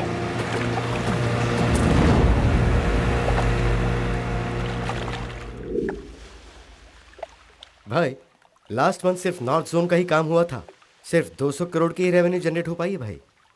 इतना कम होने के बावजूद इस महीने का कंसाइनमेंट अभी तक नहीं आया है.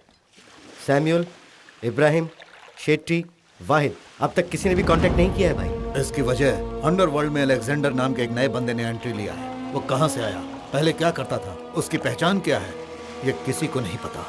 वो बहुत बड़ा खिलाड़ी है. जो काम किसी के बस का नहीं उसमें वो बेझिझक हाथ डालता है. First time middle east, south east, western mafia, Italian mafia, सबको उसने खुश रखा हुआ है. टनों के हिसाब से माल सप्लाई कर रहा है, वो भी कम रेट में. शॉर्टकट में लॉन्ग टर्म की प्लानिंग कर रहा है भाई. वो मार्केट को एकदम सस्ता करके हमें हफ्ता देने वालों को भी उसने अपने कब्जे में करने का प्लान बनाया भाई. कल अगर उसका डील ओके हो गया तो भाई हम लोग मुश्किल में आ जाएंगे. अब तक जितने नेटवर्क को तुम एस्टैब्लिश करते आए हो वो उसे अपने कब्जे में ले लेगा. उसे ऐसा मौका मत दो भाई. मैं ही उसे जाकर भून देता हूँ. तुम्हें जाने की जरूरत नहीं. Snake, you are right. हमारा कोई भी आदमी जाएगा तो वो अपना प्लान चेंज कर देगा. इसीलिए तुम्हारा जाना बेटर है.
Human traffickers, drug dealers, arm suppliers, सबको एक साथ बुलाकर मारा है। मतलब वो बहुत चालाक है भाई।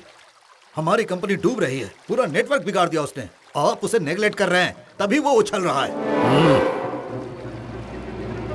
मैं उससे मिलना चाहता हूँ। मुझे उसे एक बार देखना है। मीटिंग फिक्स करो।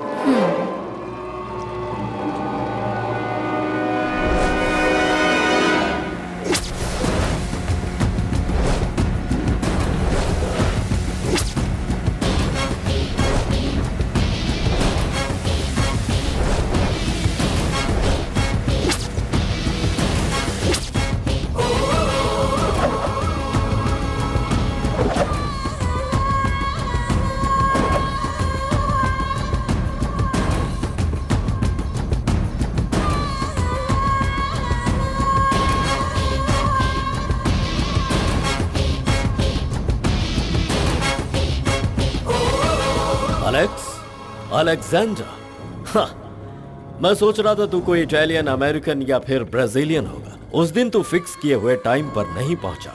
उसी वक्त मैं समझ गया कि तू पक्का 99% इंडियन है। तो जैसे परदेसी लोग टाइम को फॉलो करते हैं और हम जैसे इंडियन को टाइम फॉलो करता है। रियल डॉन को देखने के लिए तू 10 मिनट पहले आया है। जरा अपनी घड़ी तो देख ले। एक छोटे मोटे गैंग को मार दिया तो अपने आप को बहुत बड़ा डॉन मत समझ। हाँ, इस माफिया नाम के सागर में कितनी ही मछलियां हैं, लेकिन इन सब के बीच खतरनाक शार्क मैं ही हूँ। फिर भी तेरी हिम्मत की दाद देनी होगी। इस डॉन को देखने के लिए तू अकेला आया है, वो भी बिल्कुल निहत्था। तुम जैसे डरपोक लोग अपने आसपास बॉडीगार्ड और गनमैन रखते हैं। मैं खुद एक हथियार से कम नहीं हूँ, तो मुझे गन की क्या जरूरत। मेरे एक फोन पर मैच फिक्स हो जाता है। कौन सी फिल्म में कौन हीरोइन होगी ये डिसाइड मैं करता हूँ। जहां चाहूं जब चाहूं बॉम्ब ब्लास्ट करवा सकता हूँ। लेकिन तेरे अंदर के गट्स और इंटेलिजेंस को देखकर ऐसा लगता है कि मुझे तुम जैसा एक साथी चाहिए। मेरे साथ आ जाओ, तेरे लिए भी अच्छा है और मेरे लिए भी। एक पते की बात कहता हूँ, सुन। एक देश में एक ही राजा होना चाहिए, एक म्यान में एक ही तलवार होनी चाहिए और एक माफिया में एक ही डॉन होना चाहिए, जो कि मैं हूँ। वो तूने क्या कहा था कि इंडियंस को टाइम का सेंस नहीं है, ये सेंस नहीं है, वो सेंस नहीं है। जरा पीछे देख। हे, पुलिस! हम दोनों मिलने वाले हैं, ये खबर पुलिस को मिल चुकी थी, तो वो हमसे उलझने आ गई। हम दोनों में से जो बच निकलेगा वही कहलाएगा real don. Escape!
1993 Mumbai attack, 1998 Coimbatore में सीरियल ब्लास्ट, 2000 में रेड फोर्ट, 2001 पार्लियामेंट पर attack, 2002 Akshardham Delhi, 2003 once again Mumbai attack, 2006 Varanasi blast, 2008 26/11। इस तरह से पिछले 25 सालों से हमारे देश पर ही ऐसे अटैक पर अटैक क्यों होते जा रहे हैं? ये सब सिर्फ पिछले 25 सालों से नहीं हो रहा है सर, बल्कि पिछले हजारों सालों से हमारे देश पर आक्रमण होते आ रहे हैं। इब्राहिम लोदी, अलाउद्दीन खिलजी, मोहम्मद गोरी, बाबर, औरंगजेब, चंगेज खान से लेकर आजकल के जमाने में दाऊद इब्राहिम, छोटा शकील, अफजल गुरु, अजमल कसाब, यासिन भटकल, 7वीं शताब्दी से लेकर 21वीं सदी तक हमारे देश पर हमले होते आए हैं सर। पिछले दिनों हमारे देश पर जो हमला हुआ था उसके पीछे अमानुल्लाह खान का हाथ है सर। वो माफिया का खेल खेल रहा है तो हमें भी माफिया का खेल खेलना चाहिए। टेररिज्म का आंसर टेररिज्म ही है। No arrest, no judgement, no VIP treatment, only full and final settlement sir.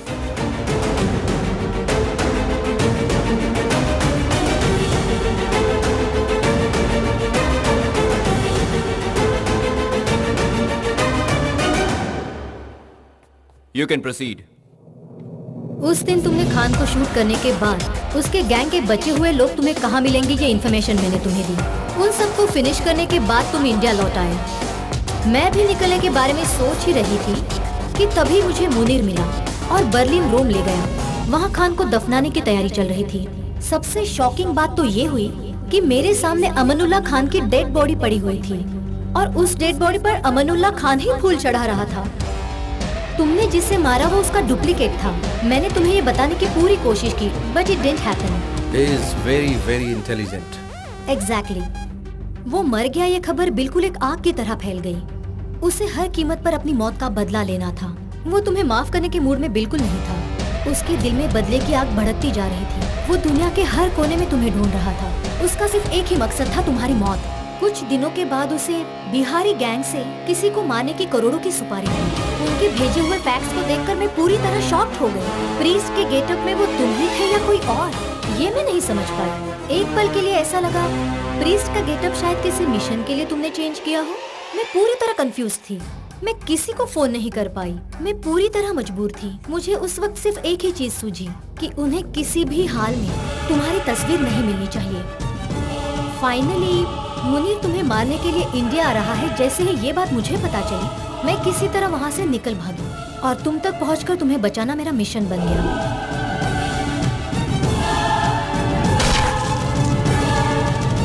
इस इनकम्प्लीट ऑपरेशन को कैसे कंप्लीट करोगे? इसे आपको ही कंटिन्यू करना पड़ेगा सर। ये तुम क्या कह रहे हो? दरअसल बात यह है सर, पिताजी के स्वर्गवास के बाद मंदिर की सारी जिम्मेदारी मेरे कंधों पर आ गई है। लेकिन ये भी तो तुम्हारी जिम्मेदारी है। हाँ बिल्कुल है सर। इस काम का चुनाव मैंने अपनी मर्जी से किया था, लेकिन मंदिर का काम मुझे अपने आप मिला है। सीक्रेट इन्फॉर्मेशन और काउंटर टेरर अटैक में तुम कितने एक्सपर्ट हो ये सब अच्छी तरह से जानते हैं। तुमने गिव अप कर दिया तो इस ऑपरेशन को कंप्लीट कौन करेगा? मैं नहीं हूँ तो क्या हुआ सर। इस काम को पूरा करने के लिए यहाँ पर एक से बढ़कर एक ऑफिसर है, लेकिन वहाँ मेरे सिवा कोई नहीं है सर। मैंने अपने घर वालों से वादा किया है, उन्हें प्रॉमिस किया है, अपना बचा हुआ जीवन मंदिर को समर्पित कर दूंगा, क्योंकि हमारे पूर्वजों का वो मंदिर सदियों पुराना है जिसकी हिफाजत बहुत जरूरी है sir. I am very sorry to resign from my job sir.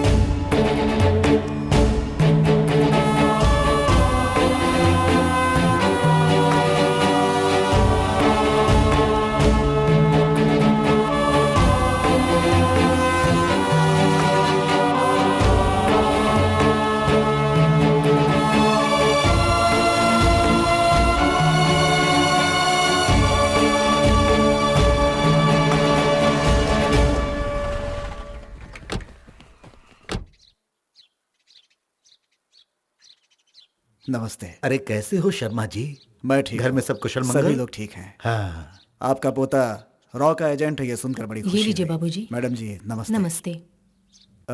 आपके पोते के बारे में आपको पहले से पता था? अरे नहीं, लेकिन वो जो भी करता है अच्छा ही करता है। वो घर पे है क्या? मुझे उनसे मिलना था। वो ऊपर है, तुम्हारा इंतजार कर रहा है। जाओ मिल लो। जी ठीक है। सर मुझे आपको कुछ बहुत ही जरूरी बातें बतानी है। हाँ जरूर बताइए सर। आप रिजाइन करके आए हैं, मुझे ये बात पता चली है, लेकिन उसे एक्सेप्ट ना किया जाए। मैंने बड़े अधिकारियों से ऐसा रिक्वेस्ट किया है।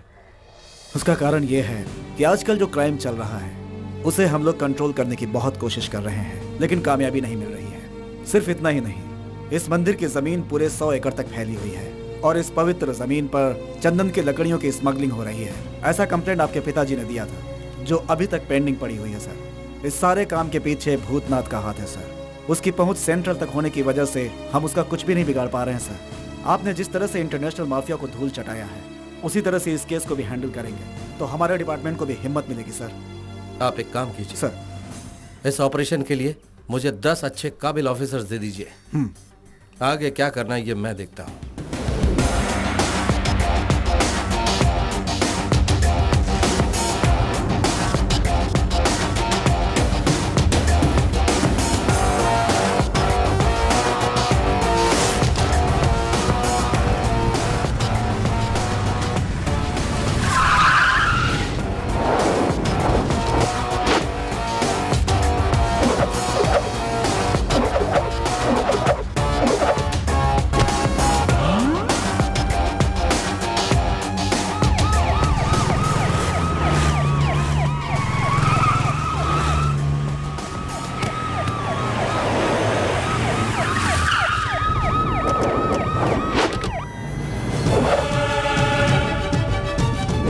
मंदिर पर कब्जा करोगे?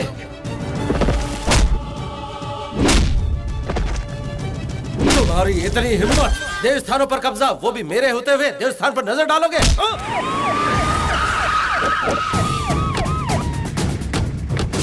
माथे पर भस्म लगाकर इस भूतनाथ की चौखट पर आखिर तू पहुंच ही गया। इसके टुकड़े टुकड़े कर दो।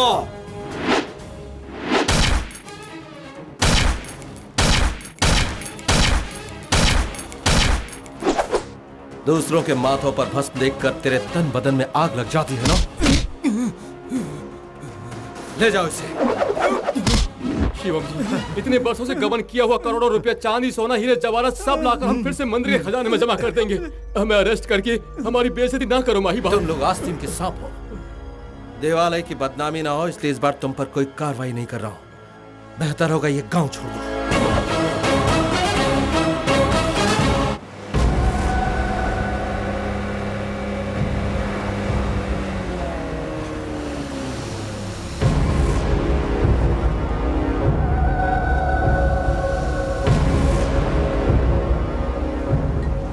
पूरे 5 घंटे से मैं तुम्हारा यही इंतजार कर रहा हूँ। कहाँ गई थी स्नेक?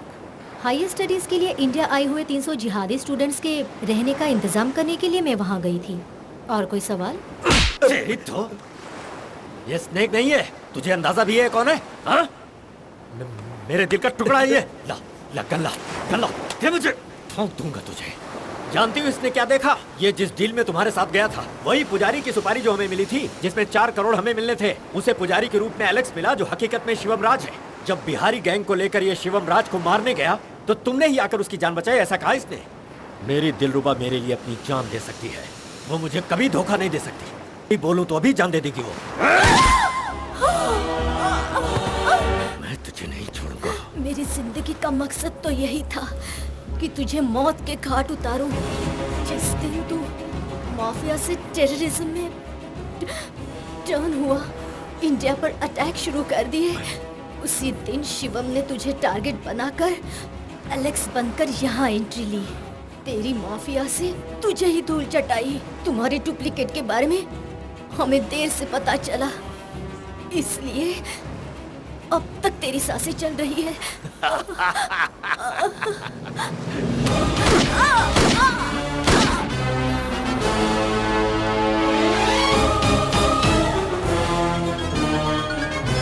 हेलो। ए, मेरे डुप्लीकेट को मारकर ये मत समझना कि तू जीत गया है। सारे इंटरनेशनल माफिया मेरे नाम से थर थर कांपते हैं, समझा? अच्छा सुन, तू एक काम कर, तेरे मरने के दिन बहुत करीब आ रहे हैं, इसलिए तू ऐसा कर कि सारे अंडरवर्ल्ड वालों को अपनी मौत की दावत दे दे। हाँ, कोई कमी मत करना, कोई कंजूसी नहीं, उसके बाद तो निकल जाना, ठीक है ना? अबे अकल के दुश्मन, उससे पहले मैंने मंदिरा को क्यों मारा ये सवाल नहीं पूछेगा क्या? मेरा धंधा, मेरी इमेज, मेरा कारोबार सब कुछ बर्बाद करके तू कहीं जाकर छुप जाएगा और मैं तुझे ऐसे ही छोड़ दूंगा। तू इस गलतफहमी में जी रहा है क्या? मैं जिंदा हूँ ये जानने के बाद तुझमें मेरे सामने आने की हिम्मत ही नहीं है। मंदिरा की जान मैंने ली है ये सुनकर भी बदला लेने के लिए तू मेरे पास नहीं आएगा। इतना बड़ा नामर्द है तू। इस मंदिर की जिम्मेदारी मेरे कंधों पर नहीं होती तो मैं वहाँ जरूर आ जाता। तेरे आने तक इंतजार करने का वक्त नहीं है मेरे पास। अबे तुझे तो मैं हरगिज नहीं छोड़ूंगा। मैं खुद आ रहा हूँ। जिस मंदिर के लिए तू अपनी नौकरी छोड़कर इस्तीफा देकर दुबक कर बैठा है ना, वहीं पर आकर मैं तेरे साथ उस मंदिर को शमशान बना दूंगा और तुझे भी वहीं गाड़ दूंगा। तेरी तो चुप बे शैतान की औलाद। तो जैसे लोग सदियों से वही काम करते आए हैं। मंदिर तोड़ो और खुद को महान समझने की गलती करो। कभी खुद का तो कुछ नहीं बना सके। अगर तुझ में वाकई इतनी हिम्मत है तो आजा, आजा सामने। ज्यादा मत बक। मंदिर उड़ाना तो दूर की बात है, सिर्फ यहाँ की एक ईंट को छू के दिखा। आ रहा हूँ तेरे पास।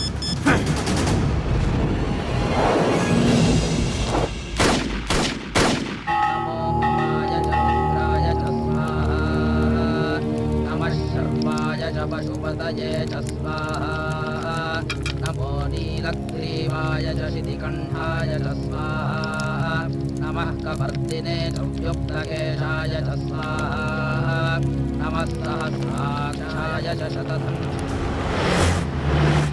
नमो गिरिशाय च शिवे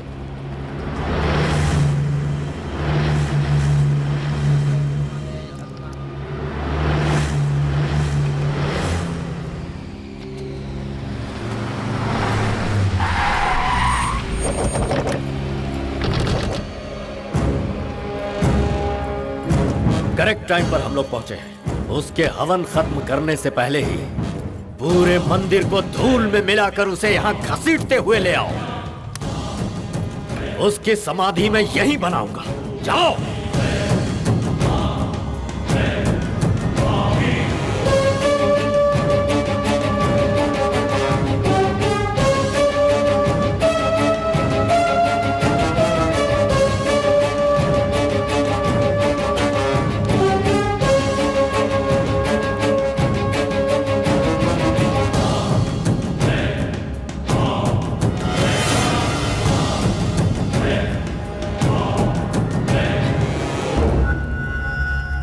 शिवम राज, तूने मुझे चैलेंज किया था ना कि इस मंदिर की एक ईंट भी छूकर नहीं दिखा सकता, वो भी इस अमानुल्लाह खान को।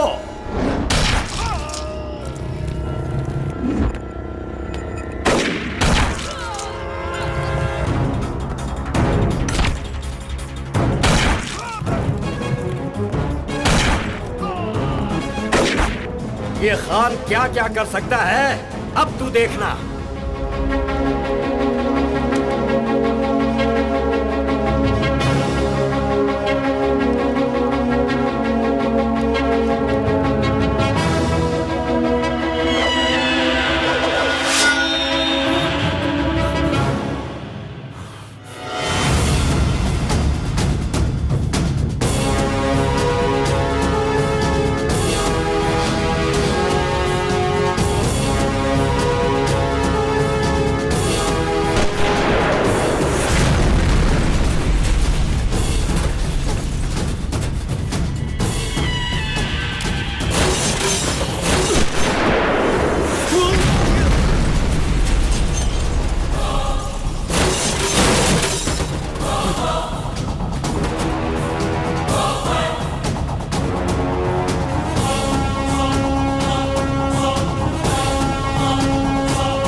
मैं अब तक विश्व शांति के लिए ही हवन कर रहा था।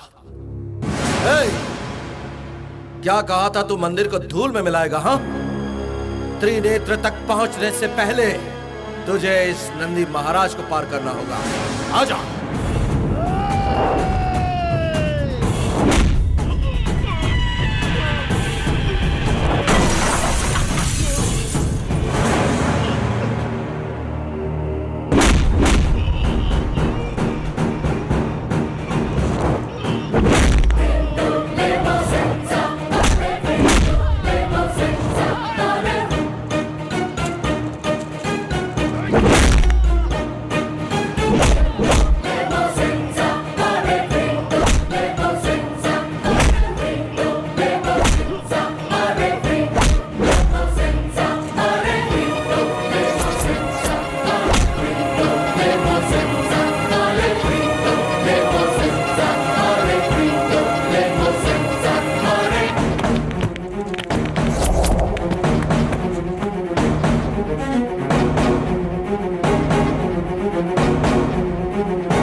कौशल्या सुप्रजा राम पूर्व संस्था प्रवर्तते, ये एक कान से, अल्लाह अकबर का अजान दूसरे कान से सुनने वाले, इस भूमि के लिए अपनी जान देने वाले हिंदुस्तानी हैं हम। हिंदू मुस्लिम भाई भाई की भावना को ठेस पहुंचाने वाले, तो जैसे आतंकवादी के मंसूबों को कामयाब नहीं होने देंगे।